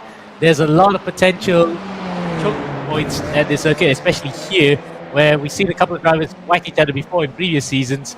As Z-Bog actually abandons his lap in the middle of the corner. You wouldn't want to do that. You might end up getting rear-ended. Luckily, though, based on the time he's been, no one has actually abandoned that lap, so it means that everyone went through there safely, despite the rather quick stop from Z-Bog. He's into the pits, but that's just the end of his qualifying because he doesn't have enough time anymore to get back out on track and set a faster one. He'll be on pole position, but he'll have to deal with drivers who are really fast right behind him after this. As we're on board with David Perez then. Different camera this time. We normally see him a bit darker because the lights were a bit dim, but because the camera's facing towards his face, you can see, and when he wears glasses, the flashing lights of a monitor screen flashing back at him. As he crosses the line there, it looks as though it was an improvement. Cool Harvey as well behind stays where he is, P7, just in front, incidentally, of David Perez. Pit lane in there, a couple of drivers there, Vizbiki and Valero. So looks as though they're not going to improve their times. The driver off the track there on the side, I'm not sure which one was that. That might have been Perez because it was the same white colored car that we saw just now. But what do you think the fast time's going to come from, David? I think it's really tough to call, especially with no time left in qualifying almost. Valero's already sacked his lap. He's gone back into the pit, so he'll have to contend with second place. And you can see right now, Harvey taking that chicane, and it's very, very delicate as well. Because you end up taking the wrong line, and then you're on 2 wheels, and then all of a sudden you don't have enough control to get out of the second part of the chicane. So very, very tough corner, especially for these drivers right now. And I think a lot of them have suffered their lap times because of it. Yeah, the fact that the cars are slightly highly sprung, so it does become a bit of a problem when you hit a curb wrong. We saw just now how Harvey was trying to mount the curves, but it really cost him time. He is actually back to the pits. So is Valero, so is Felipa, and the rest of the field. We see Gonzalo Fabi actually slowing towards the end of the lap, so he's abandoned it. Despite being fastest in the second sector just now, looks as though he wasn't happy with the other corners, and that's why he decided to back it off. But it matters not, because qualifying is now in the books with Gonzalo Fabi just in front by 200s in front of Gar Valero and a further 500s in front of Kane Harrison. That is very close. First and third, even faster than the blink of an eye. with Felipe in 4th, Pascucci 5th, Lefberge is 6th, Kulhavi 7th, Perez 8th, Salarigi 9th, and Vizbiki running out your top 10. With the guys outside the top 10 starting up in front, Zebok, Dean, and Rifel will lead the line coming into heat number 1. Damon, what's gonna be your prediction for this one? I've seen Dean in the front before. He's managed to hold on to that lead for a good few moments there. But again, the fastest drivers in the back are going to try to find their way past this grid. And again, on this circuit, it's not particularly wide, so we might see a little bit of intensity on the first lap. Indeed, and given the fact that the fast boys are right behind, makes the urgency even more apparent as we're going into heat 1 right now. No rolling start, of course, because it is going to be standing start once again. And it is, well, luckily there's no rear-wheel drive cars in TCR, otherwise the rear-wheel drive cars will get off the line much faster compared to the front-wheel drive counterparts, let me tell you that, because it is seen before in BTCC where the BMWs always sprint off the line. Now then, you can see the revs rising here. We're on board with Marcus Rifel. Revs rise, waiting for the green flag to fly. Leading the way is David Zebo. Right beside him is Pedrodin. The pole on pole position is beside him as we get the race underway. Then the green flag flies. We're off for the first heat. Bit of a collision further behind there. That was actually Harrison into the back of Gucci with a driver going off. It's Zebok. Despite standing up pole position, he gets pit maneuvered into the barriers. And what was such a promising position for him has gone begging, but luckily he can still see the field there, losing a lot of momentum though, as Gucci gets done by Harrison around the outside there. Zebok is going to be at the back. Lero, Abi, and the rest of the drivers come through. And on the inside, there it comes. Oh, that was very close from Vizbiki. He's hitting the sides. Couple drivers go off to the gravel trap. But up in front is Pedrodin against Kohabi leading the way, with the other drivers jostling for position right now. Yeah, that's what we were talking about. These tracks are not very narrow, so anytime you're on the line, someone else tries to cut in and immediately there's going to be an incident. You can see right now another pit maneuver coming in from Kohabi onto Saralegi, and just like that, a lot of intense action going on. You can see incident at the start. I think that was David Sewalk getting pushed into the wall while going into the first left-hander of the track. Kieran Harrison, I think he bottled it a little bit because somehow Marcos Rifel just ended up past him and he's out back in P12. Yeah, not the best of starts for Harrison. He drops actually in position incidentally from where he started, so probably he's going to try to pick off the drivers one by one as he tries to progress up through the field. But coming to the end of the first lap here with already a couple of incidents on the cards. We saw Zewok getting taken out of the first turn, as on the inside comes Rifel on Vizbiki, but he didn't make the mistake because he got a good drive out of there. Harrison and Vizbiki come through, take a position away. Vizbiki now is going to be holding up Harrison a bit as we're looking at Gaston Kulhavi, who, well, it wasn't him I think that caused the incident. It might have been Saralagi who just hit the side of Zebok, heading to the pits and heading into the back, and in fact he's in the pits right now, so damage may have been a bit extensive there, but it matters little for him because he's going to start towards the front for the second heat. We're still on board with Gaston Kulhavi working his way on the back of Florian Leberge coming up to the chicane. This might be a bit tricky to defend on the inside. Things better a bit. He'll try the second chicane, which has less curbing and more opportunity to just stick on the inside. Yeah, and again, you really don't want to cut that first curve of the chicane too much because it ends up spoiling your line for the second half. And for that chicane especially, the exit is paramount to having a good run up to the back straight because it is going to be one of the longest straights in the circuit. So you definitely don't want to mess up there and lose speed, especially when all the cars are so closely matched. I mean, it is just one car that's very closely matched. So it does mean that driver skill plays so much more of a part when it comes to races like these. Certainly, it's the drivers that make the huge difference here, and the drivers that are fast can really show where they shine by overtaking. And case in point, Dino Khalifa was actually right up the front end of the grid. He was starting in slide there from Leberge, and that allows Khalifa and Kulhavi to get up onto the rock and fourth place respectively. So Leberge then is the big loser on that.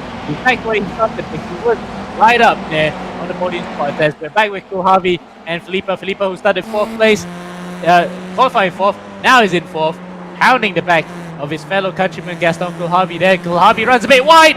That's going to let Felipe come through and does so. He just pressured him to a mistake. He didn't even touch him there. And Felipe is now on the podium. One of the fast boys up on the rostrum, ready to aim for the win. Yeah, Felipe managing to do a good job of making his way back up to the field now in P3. Still a ways behind Pedro Dean and Saralegui. However, Saralegui actually managing to get into the lead past Pedro Dean at some point during the race right now. But biggest loser, Florian Lebige, stuck behind Gonzalo Fabi back down to P7. And he's a really fast driver. We know that for sure. But again, hasn't been able to convert that in during the actual races themselves. We've seen him in a couple of incidents prior to this in previous races as well, and he needs to back out. You can see the Kulhavi and Lebige incident. Picture in picture there, you can see actually Kulhavi just dives in and hits out Lebige, and then forces him into a slide. Luckily, these cars are front-wheel drive, so he managed to just firewall the throttle, drifts his way through a couple of corners. Only just lost about 5 positions, but kept it going in the right direction, which is all that really matters anyway. In the end, he can still have opportunities to just get back up into the podium positions as Perez and Fabi now go into battle. That allows the most to come through on the inside and takes away the position from Perez. For how long? Because Perez actually has the slipstream, but doesn't have the momentum by pushing the pedal. He just stuffed up that final corner. But faster lap goes to Kieran Harrison. He is on a charge here as well. Only despite getting a position, he is no, in fact, it's Rafael right behind him that actually tipped it by 1800ths of a second. So then, first and second are making a slight beeline for it, but third, only just 5 tenths of a second behind. So Dean might be looking at his mirrors after this, as Fabi, Lebige, Perez, Valero, Pascucci, Harrison, and Rafael are in this train of drivers that go from P4 all the way to P11. It is that nip and tuck, David. Yeah, and again, this is the sort of thing that we've come to expect from TCRs, how closely matched these cars are. So it's all up to the drivers in order to make that position. And all these drivers are equally as talented as each other. As I say that, Kulhavi just ends up letting a bunch of drivers through. I think he might have to serve a penalty there, getting slowed down a little bit there. And then David Perez just taps the back of it. Gal Valero and Kieran Harrison are right next to each other, biding their time, waiting for an opportunity to strike. And Kieran Harrison also slowed down there. I wonder what happened. Letting Marcos Rafael through. And Pascucci now in the back, fighting for the P11 spot with Nico and David, surrounded by Polish people all around him. And right now, Gaston Kulhavi is trying to make his way back up to the field right now, but Gal Valero is pressuring him considerably as he's going to try to make a move now. They're pulling up alongside into the next left-hander. A little bit of contact there, rubbing doors on each other. Gal Valero having to let off a throttle there might give David Perez an opportunity to get a better exit out. Doesn't seem like that is the case with Gal Valero, having to catch back up. All the lead that he gained is now lost again as Dino Felipe is now on the tail of Pedro Dean, and we didn't actually see how he managed to get back all that time. And Pedro Dean goes a little bit wide. Dino Felipe goes in on the inside, coming up to that right-hander, into the second part of the right-hander, and then just makes the move stick. Will Pedro Dean be able to come back in? Doesn't seem like it. He doesn't have the exit speed required there, and just like that, Dino Felipe in second place, now chasing Saralegui. Yep, it shows that he has the bit between his team. He is one of the faster guys coming his way through the pack. Looks as though Dean actually just opened up the door a bit and Felipe slipped his way through. But behind, that's Harrison, who hasn't had really the same progress as Felipe, still stuck behind Rafael and Perez. As Pascucci is the one that enters the pits, probably due to the fact that he had a penalty or maybe some damage along the way. But he is exiting the pits all the way at the back. He will start on the front row of the grid come heat number 2 after this, but we still have to focus on heat 1 because after this is the halfway point and the drivers might start thinking of maybe plotting for a better result, i.e. a race win. Yeah, and the point of contention that we have to focus on is, of course, that very, very tight chicane there. Again, for a lot of these drivers, that chicane makes or breaks their race, as Kieran Harrison is trying to make his way up past Marcos Rafael. Hasn't been able to close the gap just yet. Here it comes into the left-hander. Ooh, I think Rafael slowed down a little bit too much for Harrison's liking there, so he's not going to be too happy with not being able to make any progress into the start-finish straight. We're cresting the halfway point of the race now. Kieran Harrison still in P10. This conversion has to come through at some point in the race, and it better not, and most likely it might just happen during the chicane. Yeah, but again, Rafael has been equal to it. We saw just now how a couple of moves came from Rafael on certain drivers. This might be his toughest position just yet. He's defending with all his might. 2/10 of a second between himself and the fast charging Brad Harrison. Here comes to the first chicane here. It may not be the best of opportunities to try because the curbs here are a bit too high, and Harrison does so, thinks wisely of it, waits for the next corner because he got a good exit. Now he's gonna try coming into the Tulaman box chicane. Ooh, a little bit of, I think that was just a camera trickery there. Gonzalo Fabi and Pedro Dean are now in contention for P3. Pedro Dean actually falling behind, quite a bit behind Felipe and Sarah Legui, giving space for Gonzalo Fabi to mount an attack now, and now he has to hold himself off from the pressure that is being exerted by Gonzalo Fabi. You can see there on your bottom right of the screen, the onboard camera of Gonzalo Fabi slowly closing the gap between him and Pedro Dean. Yep. With Dean just only about 3/10 of a second in front of Fabi. We're on board now with Dean, and there's his camera facing the back, facing front as well in the inset. So 2 insets for the price of 1 with the main camera action right now, looking at Dean Fabi separated by 3/10 of a second. And you can see the fastest laps, well, not fastest lap, but the previous laps as well reflects that. 3/10 of a second to the good for Fabi. He is also looking to make amends for a bit of a slow start despite putting it on pole. He has not been able to carve through the pack as cleanly as what Felipe has been doing. Now 1.8 seconds in front of the both of them, chasing after Manuel Saralagi. And yeah, I mean, not the result I was expecting right now, but again, we're still only past the halfway point of the race yet. There's still a few more laps to go, so anything can still happen. Gavalero is trying to slowly make his way past Gaston Kulhavi. There's less than 3/10 separating those two right now, or about 3/10, extending up to about half a second into that chicane right now. And we've seen this before. I mean, we've been on this circuit before, in particular during AMX1 when they were taking the Renault Clios up, and it felt like even then the points of contention for the races was still about around the same spots. Yeah, in case in point, the chicanes, both of them alike, and that hairpin. But amazingly, despite being a very tight habit, we have not seen any race-ending or championship-defining crashes there for now, because it's been quite boilerplate after the initial exchanges, as Fabi still being hounded by, still hounding the back. Pedro Dean across the line they go again. Lap number 8. Dino Felipe has the fastest lap, 137.7, about 1.1 seconds behind his fellow countryman Manuel Saralagi, with Pedro Gonzalo Fabi behind Pedro Dean, trying to actually get to the final position of the rostrum to complete an Argentine podium. Yeah, and Dino Felipe getting the fastest lap on the merit of being relatively clear of the car in front and at the back. There has a lot of space for him to put on the pace.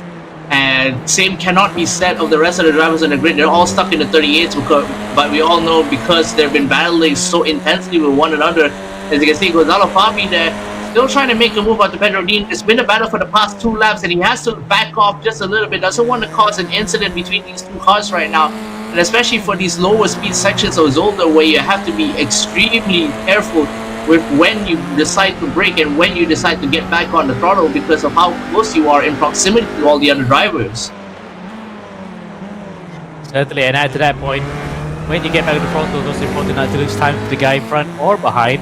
And in case in point here, Florian Leperge just came out of that corner almost inch perfect. He hit the apex just in time, but the thing is, he had a driver in front, and that's Gonzalo Fabi, who in turn has another driver in front of him. That is Pedro Dean, holding up a bit of the pace that he would have wanted. He's got a good run out of there. Now he might want to try coming to 10-1, David. Yeah, he's still trying to hound the battle for P3 right now. As you can see, Gonzalo Fabi makes a move onto Pedro Dean. The nice camera angle showing it, but they're rubbing doors against each other as Fabi is pushing Pedro Dean out, and that gives Gal Valero and Ravish time for him to make pass, and Pedro Dean is not going to be too happy with that move. No, sirree. He literally lost on both low positions. Luckily though, he's still in the top half of the top 10, but he will not be happy with that one. Certainly not least the fact that he really got crowded out there. But he doesn't really struggle with Phil because here we go, we're on board with Floyd in the Bush. He is now on the cusp of getting onto the podium. There is Gonzalo Fabi's gearbox cam as it's called right over here. How low can you go with the camera angles? Well, low enough to see a very fast car approaching right behind. Here we go then to the Lamont chicane. Looks like there's no opportunity to overtake just yet, but made no mistake. Fabi might be hounding him here after being fastest in qualifying out of everybody to start at the back, but use that pace advantage to get up to the front. And this is still a very important battle, but one that is slowing them down comparative to the front runners here. Dino Filippo is extending the gap between him and P3 to about 4 seconds. Meanwhile, Saralagi is still ahead of him by about a second, but Dino Filippo is doing his best to cut that time as much as he can. Meanwhile, Kieran Harrison and Marco Rafael have been trading positions all the while throughout this race. So Harrison really not in a good spot. No siree. And speaking of that, there goes the verge on the inside of Fabi. Ooh, that was nearly made it, but that's also momentum. There goes Gavler on the inside and takes a freebie out of that one from a botch move between the Frenchman and the Argentine in front, with another Frenchman picking up the pieces there, Damon.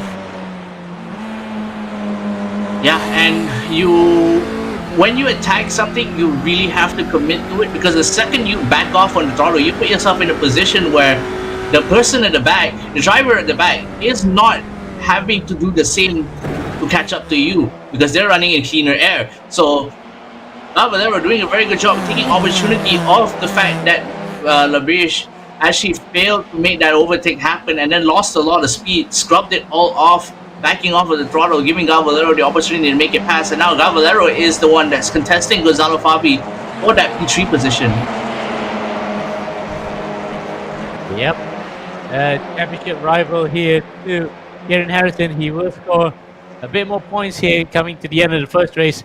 Not much to make that big of an inroad to the Brits lead, but you never know, especially given the fact that the championship is really coming out to a great crescendo here. We're coming out to the chicane this time for the penultimate lap of this race. It looks as though Saralagi actually has the leg up on Filippo up in front. He's about 7 tenths ahead. If he could keep it this way for the next couple of laps, he will be enjoying that victory like no tomorrow. Meanwhile, battle for 3rd and 4th between Fabi and Valero is heating up here. 2 tenths of a second as they come across the line that time around. The Burj this time is watching brief. He might just want both of them to take themselves out in front of him and claim a free podium in the process. Yeah, but if we've seen anything from Valero is that he very rarely makes mistakes. I think TCR, especially probably in his wheelhouse, he's so good with this particular class of car, and I have faith that he'll be able to hold on to it. But this battle might prove otherwise, as again Gonzalo Fabi holding on to that P3, still defending as best as he can. Here comes Valero trying to make a move. Fabi being a bit defensive there as they're coming into the chicane. Valero takes better of it, tries not to force the agenda right now, but you don't have that much time left. You're cutting down the sector times, but you're not actually making inroads into that position. So everyone else at the back is catching up to you. You have to make a move because you're almost at the end of the penultimate lap. You're coming up to the white flag now. There has to be an opportunity somewhere. But where is the key question? Because this is one of the overtaking spots, but it's quite limited on the circuit. You really have to make it at an area where the guy in front can be weak, i.e. through the hairpin. If he gets a poor exit, you can actually make the most of that. If it's just a medium speed corner with grab on the outside, maybe that's a half chance, but that's a rarity given the fact that some of the drivers know these cars very well. And it's now up to Fabi then to try and frustrate Valero as much as he could to prevent an onslaught here up in front. This is Fabi holding on for the final position of the podium. There's white flag coming by on the inside. He goes! There goes Valero! Caught Fabi napping, but he didn't make the mistake because he himself ran wide. Now he's going to be on the inside coming through turn number 2 onto Lucien Bianchi Bock after this. Will he be able to make a stay? Yes, he does. He crowds out Fabi. That does take away the Argentine podium. Defense follows his mind. and gets him. But on the inside comes Lepage. There he goes as well to follow suit. Side by side they go coming up to the chicane, Damon. Yeah, and Valero, as soon as he crossed that start-finish line, he hit the go button and went for it immediately. Look at that, Lepage and Fabi. Oh, Fabi tried to close the door on him, but he was a little bit too far out in front. The quarter panel was almost touched. He almost got pitted out of there. And you can see Dino Felipa. Oh, I think Saralagi just bottled it. He lost the position. Dino Felipa takes the lead in front of him. Valero is catching up. It's less than 1.5 seconds in front of him. And just like that, the battle is now possibly for P2. Saralagi has to hold on to it just a little bit longer. He only lost a position from that big spin, but that is a position he really did. One of those big spin, big hit coming out from Lepage into the back of the car of Gonzalo Fabi. And oh my god, at the very last lap of the race, everything comes to a head. That was huge. And look at what happened to Filippo Saralagi. It is Filippo. Here's the back of him. Oh, that's not really going to be what you want, and especially among countrymen. So at least his early Christmas card is not going to be given to Filippo. But Filippo does take what we can say is a hollow victory after the last lap position in himself. And Manuel Saralagi, Valero as well takes a very, very contentious third place because we're not sure what happened there between Arpi and Lepage afterwards because Valero and Dean were involved in that one in between as Harrison, a rather disconsolate P11, he is well behind there. A dramatic final lap, and we still don't know who's who that caused it in between because there was so many things happening at one time. Yeah, this is definitely up to the stewards to call on later when they check the replay. We won't be able to do that because we'll be heading straight into Heat 2. But your results right now, as of Heat 1, Dino Felipa takes the edge over Saralagi to a very contentious incident. We're going to have to see whether or not that will be held into the steward's eye. But yeah, I mean, Dino Felipa, good race from him. Looking a little bit solemn there. Probably wasn't really happy with the move as well. Valero, comfortable third place. Pedro Dean in fourth. Gaston Kulhavi holding on to fifth. David Perez in sixth. Marcos Rifel was battling with Harrison throughout the rest of the race, but ended up on top. Nico Versbicki, Kieran Harrison in actually P9 there. Made it up the field. Gonzalo Fabi and Lepage not going to be very happy with that result. Yep. As other drivers behind, David Zebok and Roman Pascucci behind us. Heat 2 now is getting ready to get underway. There's the flag man with the green flag in his hand. We're underway. He waves the green flag. We're off for the final lap tonight. And it looks as if Pascucci gets up the good flag. So is Lepage. But Zebok gets an awful getaway this time. He, however, makes it through turn 1. Getting hit maneuvered.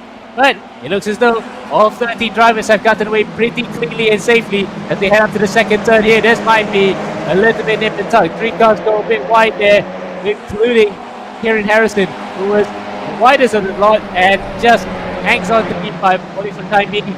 But so far, at least, Damon, it is pretty clean. Yeah, you know better than to call a race start clean by the end of the first turn. We all know we won't call it clean until they're past the finish line the first time.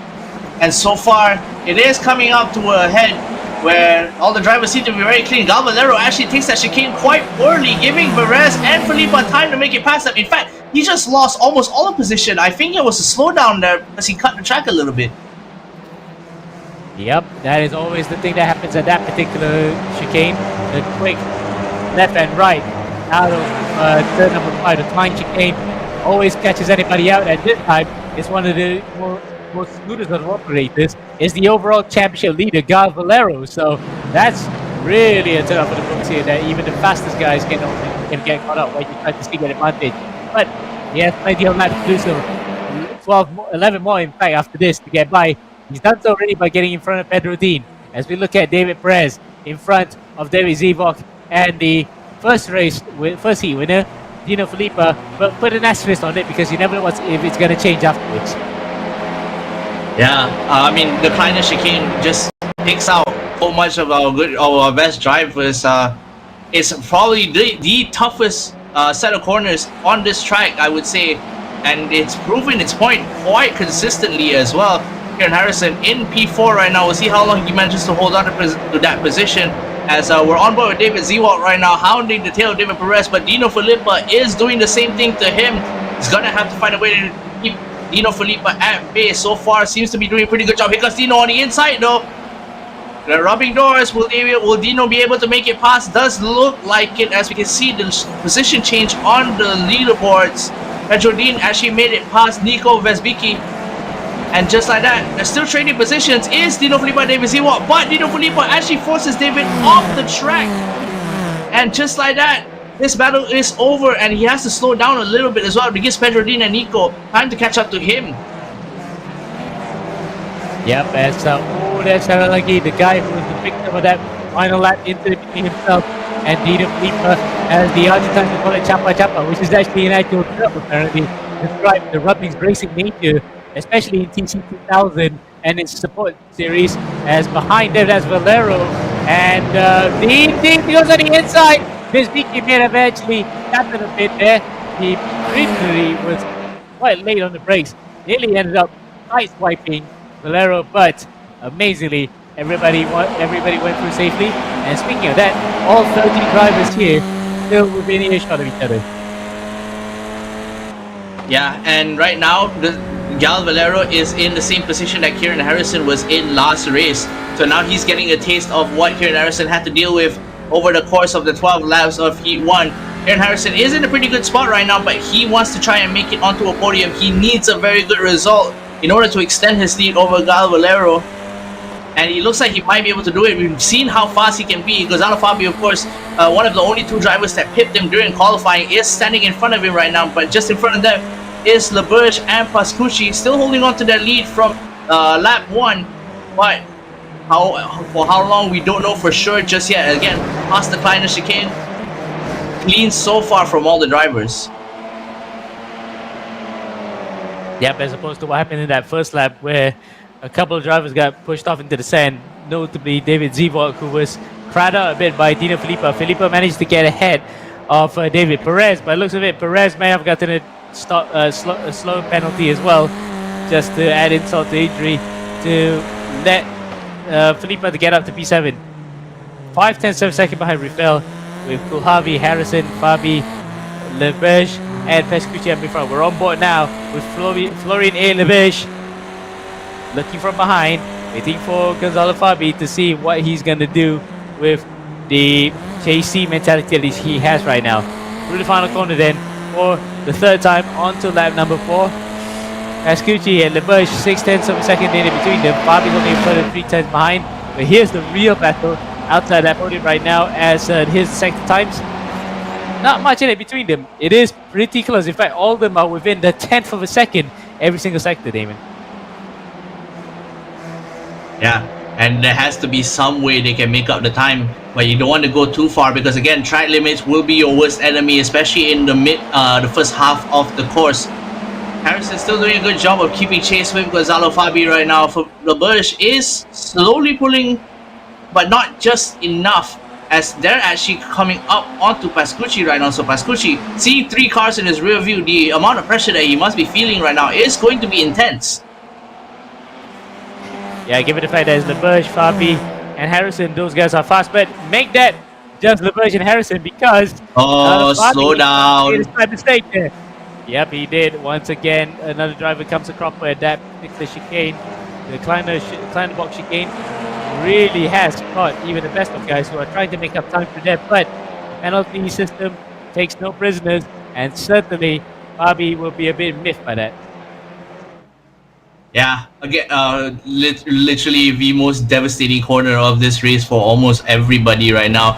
It's just, you're trying to make up time by cutting as much of the track to as many sectors as possible. Ends up coming to a head, especially in that particular set of corners, because that one will get you almost every time you try to make up time, and then you just lose it, and then you're feeling like, oh man, I have to do everything all over again. This is gonna be a pain in the ass.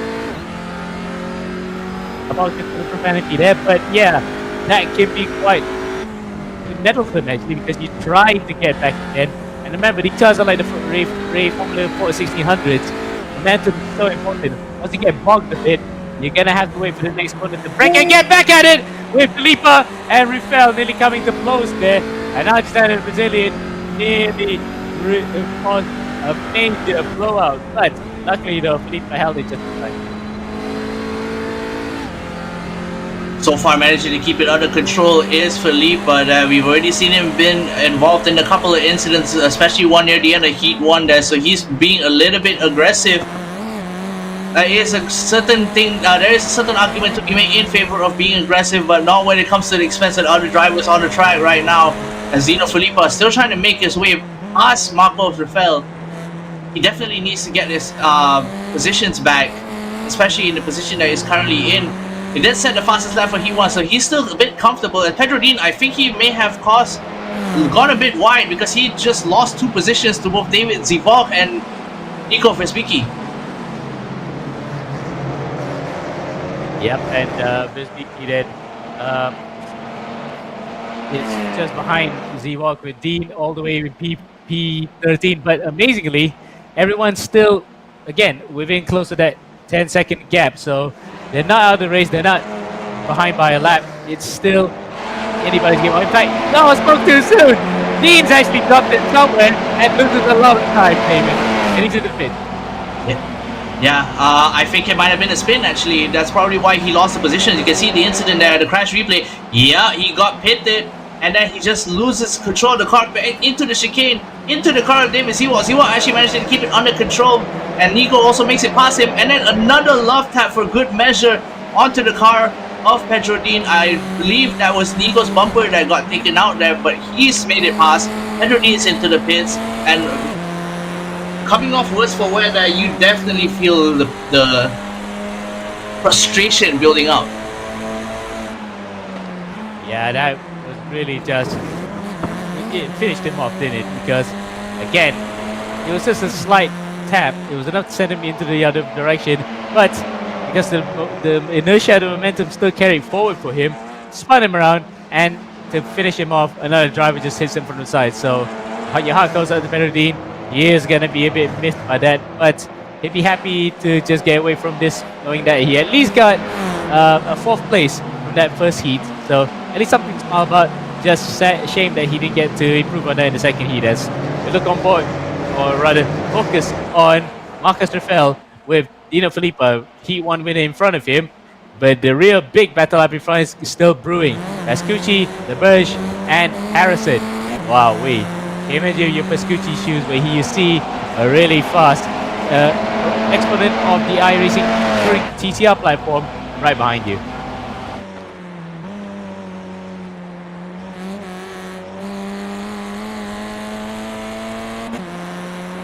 As I think we might have lost Damon there for a second, so we're gonna get back into the race action here. Now then, LeBurge, Harrison, 1/10 of a second in between the both of them, as we're coming up to Lucien Bianchi box. There you can even see the details of the grille and the Audi logo on Harrison's car as they come up to the tricky Kleiner chicane. Where is it going to be for Harrison? Ducks back into play to get it to the back of the rear wing of LeBurge. But because of that, LeBurge actually didn't have the best of exits. It's going to be an increasing gap between themselves and Pascucci, so it gives a little bit of breathing space to the Argentine, with the guys behind just trying to settle among themselves. LeBurge, he was opening his mouth for a second there, but he just went off his pace. That was really nip and tug between the both of them. Harrison's going to come out even closer here. Oh, that was very, very close. Harrison had to take the time to defend and hit, and he does. It might have been a camera zoom in for a second. It's very close. Once again, Harrison thinks of a thing. No improved just yet, as I think Damon's now back into the comfort zone. Yeah, I am. A little bit of technical difficulties on my side there, but I got back just in time to watch this battle unfold itself. And I think Amir, your mic in particular is giving you some grief, because I almost couldn't make out what you said over the sounds of the engines coming from the cars. Regardless of that, I think, however, Harrison is still trying to make his way past. LeBurge is also closing the gap there, but here comes Harrison on the attack. He didn't have the best exit coming out of there, but he's doing a very good job at defending that particular position. Harrison is trying to find a way past right now. Here he comes on the inside. They're pulling up alongside side by side right now. Harrison unable to make the pass stick just yet, but they're still side by side as they're coming into the back street right now. We'll have to see as Harrison tries to make that's another beautiful. opportunity happen right now. That's a beautiful shot there. The camera from the helicopter, you can hear a bit of whirling on the top because that is a helicam as they come up now to the Talaman box chicane. Can it be a move this time? No. The more they battle, the more that Pascucci is getting away. Look, he's making a beeline for it. It's almost 2 seconds now between himself and LeBurge and Harrison. With Harvey behind there, I think he made a move on Fabi. He goes at the P4. It's an Argentine 4th, 5th, and 6th, but it is an Argentine leading way up in front. Yeah, and LeBurge having to drive extremely defensively to stop Kieran Harrison from making it pass, which is losing him valuable time again. You can see on the bottom right that the battle for P4 is heating up. There's a few more cars that just joined the battle. Dino Filippa is one of them, of course. And right now, our eyes are unable to go into 2 separate directions at once. We're paying attention to both battles happening simultaneously. Of course, Harrison, the gap between him and LeBurge has not moved almost as much as he would have liked. And we've got 3 cars in the pit lane right now. There's Saralagi, he's out into the pit lane. Nico versus Vicky. She went into the pit a couple of laps earlier, so I think the damage he did when he tapped the back of Pedro Dean's car was a bit too much for him to handle. He had to go back into the pits. So right now, from 13 cars, we're down to 10. Yep, the top 10 more or less settled here. We did say just now all the drivers running, but maybe once again the old adage of speaking a bit too soon may have struck a few drivers. But regardless, everyone will score points because they will no doubt be classified after this as coming up through the Kleiner chicane onto the Terlamen box chicane. They're back at it again. You know, Pascucci actually has not gotten the way that we were expecting. The gap is now just above 0.6 of a second. The top 3, Harrison's just watching brief how he will love to get away from here with yet another overall win. Because remember, the result of the win counts from both heats counting towards that.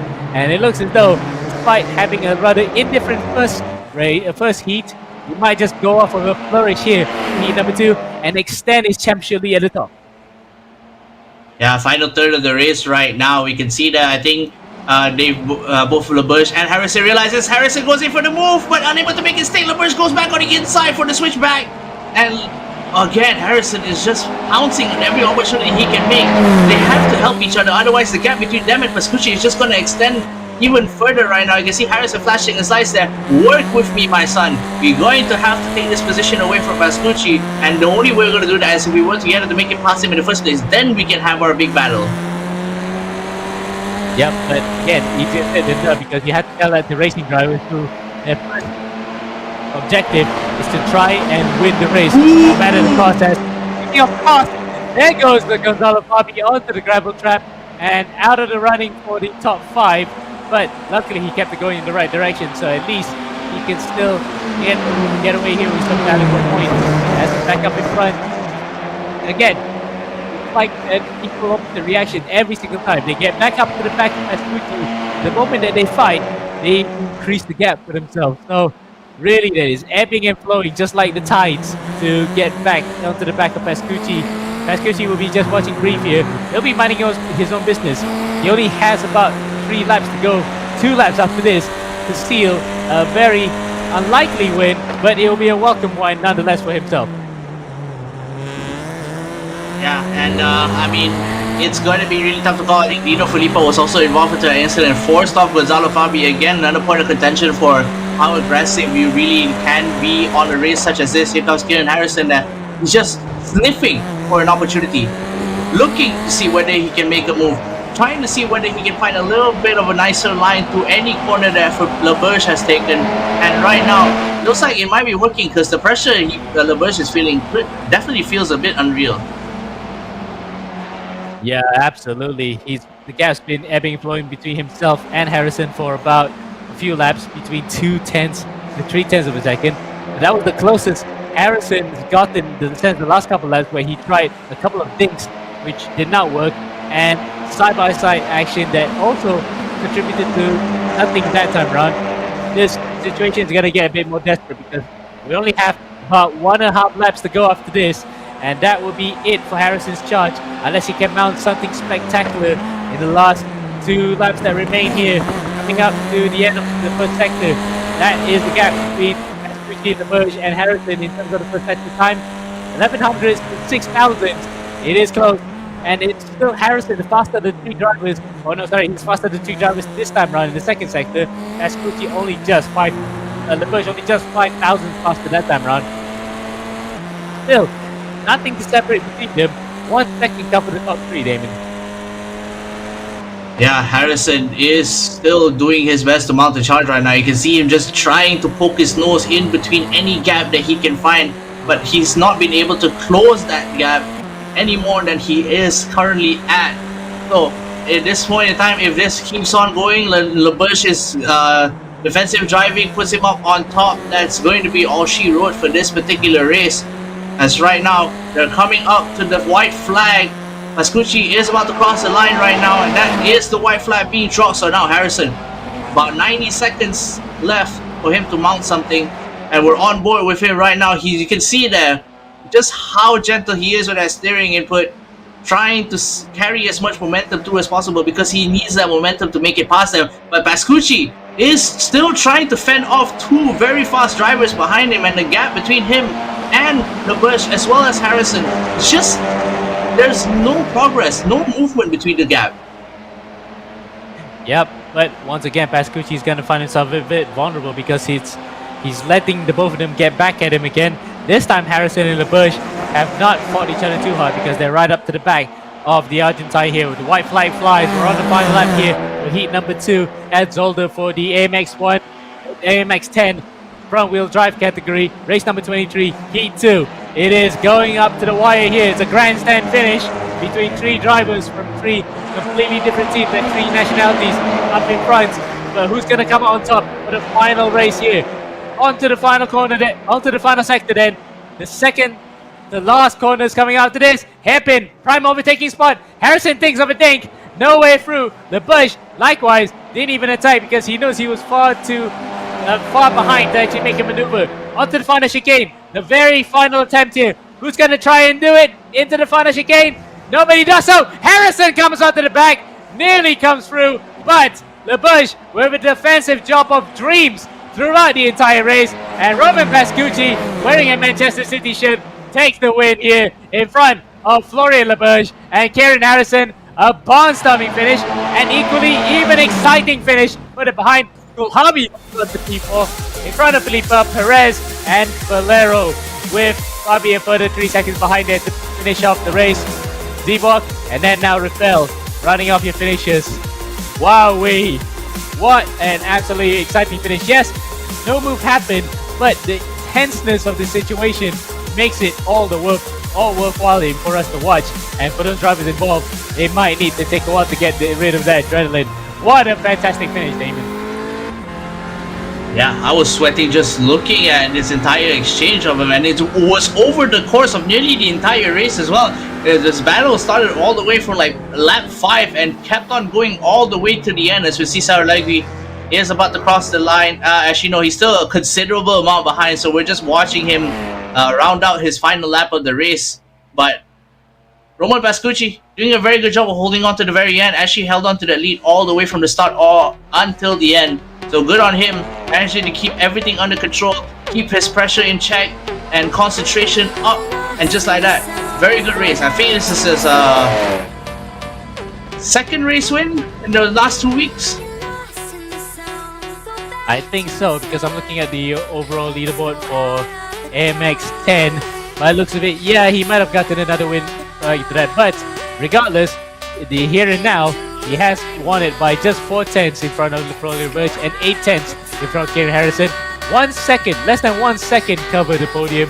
Kulhavi in 4th, Felipe 5th, Perez 6th, Valero 7th, Fabi 8, Zivok 9, and Rafael running out your top 10. With Sarah Legi outside of that by just a minute and 20. Miss Vicky and Dean did not complete the full distance, but I think regardless of that, they will still be classified here. But what a barnstorming finish, and we cannot have asked for a better way to sign off today's races here with an amazing battle for the win in AMX 10. Yeah, TCR never disappoints. We've already seen them multiple times over the course of the season, and every single time they've been extremely entertaining, extremely intense, extremely competitive, and some other superlatives that I don't have the brain power to think of right now because all of my attention has been directed to this race. And yeah, great finish. Kieran Harrison with 2 third-place finishes, both one in qualifying, one in Heat 2. Unfortunately, wasn't able to convert that into a good position for Heat 1, but I think he has a pretty good chance of being the overall winner this time around. Let's see then. We'll wait for the results to come out later on after the interviews that happen. We are waiting for, in fact, incidentally, for the interviews. So, who are we going to get? Today will be depending on how many drivers we get on board here. So, before that, what were your thoughts on that finish? Could Harrison have actually done one on the inside earlier, or was LeBurge's defending very robust but very, very fair? I think it's really tough to call because, again, as I mentioned before, Zolder isn't a particularly wide track, and there's definitely certain points of the track where overtaking happens more often than others. So in terms of that, I think throughout the points of contention over the course of the entire race, there really didn't seem to be any opportunities for Harrison to make a move. He tried once or twice, but LeBurge was always there to close the door on him. Yep, and despite Harrison sometimes getting getting his nose in front, LeBurge's defending came up trumps every single time, even in the side-by-side battles. He just had enough of momentum and the line to just thwart him at every possible angle, and the result shows as well that despite having the pace throughout the entire round, Harrison didn't get to make any inroads to that one. We'll wait for the final results where he stands, but we might actually just start the interview soon because we got Kieran ready to go here to join us for his thoughts of how his round went.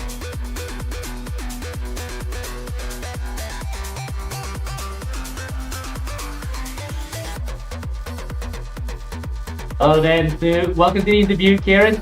Congratulations on a podium there, but I think your honest assessment, maybe it wasn't the best of rounds because it was very nip and tuck, wasn't it, the battle up in front? Just take us through how the first couple of the qualifying session went, and then we go to the epic battle in heat number 2. Yeah, I mean, this has never been one of my better tracks. I really struggle with that chicane where you get it's so easy to get the off track or the slowdown. So you're almost like driving scared to get that in the race. Qualifying was alright. I actually was on a better lap, and I think it would have been touch and go with. I think I would have probably been P2, but I didn't realise I was going to run out of time, and I did just at the end.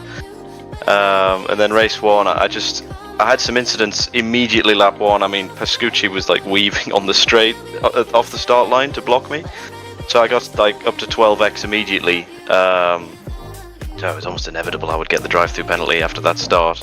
But then I was almost disappointed at the end of the race when Fabi and Florian Lebigue they must have hit the incident limit or something, or had a crash, because they both ended up behind me. I was hoping I could start right at the front for the second race to try and get a good reverse grid win, but just started too far back behind some quick guys to get through. Indeed, and one of those quick guys happens to be Pascucci as well. But it kind of fell your way, isn't it, some of the luck? Because, for example, like Fabi, who was the fastest of all the guys in qualifying, and Valero didn't have really the best of rounds either. So maybe you can count your chickens lucky this time that you've gotten a bit of luck coming your way. But maybe the win was a bit far, or could have been on the cards. It depended. I was quite unlucky in the end because obviously sat in third for quite a long time in the race, and then I eventually had to go for P2, and we lost about a second fighting, and then the very next lap Pascucci got the slowdown, and I think we both would have got him if we hadn't fought the previous lap. So then there would have been a chance, I guess, but it's really hard to overtake here because when you've tucked up right up behind the guys ahead, it's really touch and go with the track limits in the chicane, so it's very easy to get a slowdown or lose time just by hitting the curb a bit wrong. And it's quite narrow as well, and there's not really that big of a straight. The start-finish straight is quite short. So I always knew coming at the track that it wasn't going to be easy to pass, so reasonably satisfied considering those factors. And the real upshot is that in terms of the championship stakes, that might just be a bit of an increase in the gap, isn't it? Because we're coming to the real squeaky bum time of the entire season. What are your thoughts of going into the final few runs? Will you be able to come back for more and hold on to it, or is the competition really heating up at the front? I hope I can hold on to it. Obviously, it's still quite tight with me and Valero. I think for this TCR one at least, or front wheel drive championship. So I'm mainly looking at him every round to see if I can outscore him. I think he probably got the better of tonight, but I know I have got a little bit of a lead. So yeah, hopefully I can hold on to the end. In terms of the battle in this one, it may be a bit of a stalemate, but the war is still raging, of course, because we have a few more weeks left to go. So, with that, congratulations on the podium in the second heat, Kieran, and hopefully we can see you in more races in the future in the upcoming weeks. Thank you.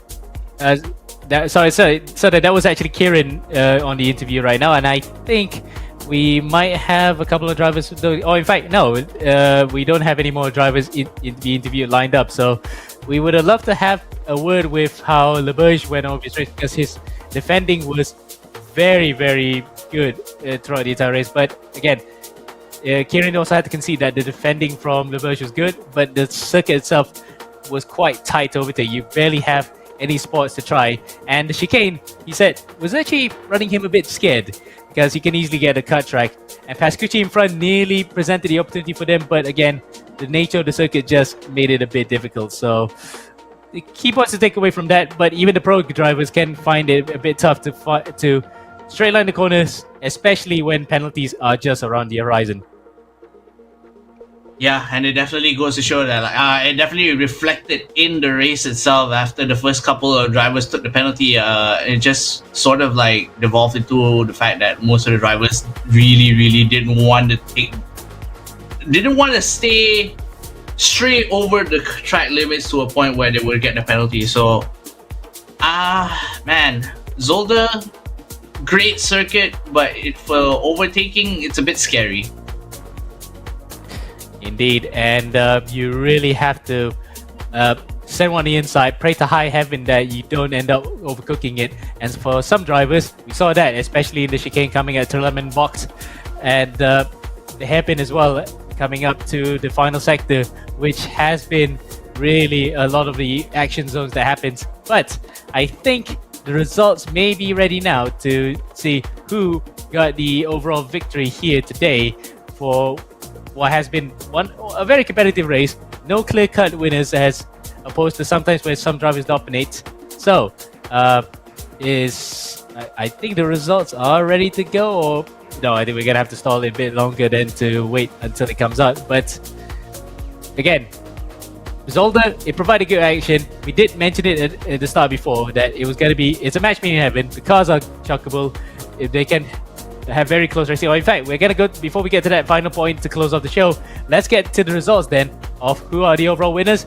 And it looks as though, yep, Kieran was right on that one. It was gonna be a bit nip and tuck to see if he could get to the front, but then again, he's compared to Guile, only just 8 points the difference. So the damage was not as extensive as he would have thought. But overall, it's Dino Felipa who is in first, but that first heat collision between himself and Saralagi may be looked into later on. Valero second, Fabi in third. So that makes it an Argentine 1-3 with a Frenchman in between. Behind him, Pascucci, Harrison, Tulhavi, Leberge with his good defense. That gives him a P7 overall finish. Saralagi, Perez, and Rafael round out your top 10. So it's a very competitive round this time with no clear-cut winners, but Felipa, because of that first heat win, did put him in a very good position. So the track really did lend itself to some tight racing, but overtaking was a premium, wasn't it, Damien? Yeah, definitely. We saw few moves, but again, few and far between. And a lot of the times the moves did end up with someone in the runoff area. So, par for the course for TCR. This is the sort of stuff that we've come to expect and love from this particular class of car. And talking about that as well, we have about 3 weeks left in the race calendar, about 8 races left to go through. So 8 days of races left to go through. And I'm looking through the schedule right now, and there's a lot of stuff that is going to be interesting me down the line. But for now, I mean, it's great racing. You can't fault that. Absolutely. And speaking of that, you can still follow our socials and also take part in races via Instagram, Twitch, X, Discord, YouTube, and sign up for our race. Sign up for the races, of course, via amxrace.com. Short form content on TikTok via AMX Global, and of course Instagram with the simulcast being on YouTube and Twitch. So then, I think that's pretty much it for now. That was some final words from Damon. So without further ado, we will end the show here for tonight, but we still have plenty of racing coming up this Saturday, where we will be taking part around Watkins Glen and Circuit Zolder again with the NASCAR Next Gen Cars and GT3. But for now, from myself, Amir, and alongside me, Damon, it's goodbye, and we'll see you this Saturday for more action on AMX Global Series Season 4.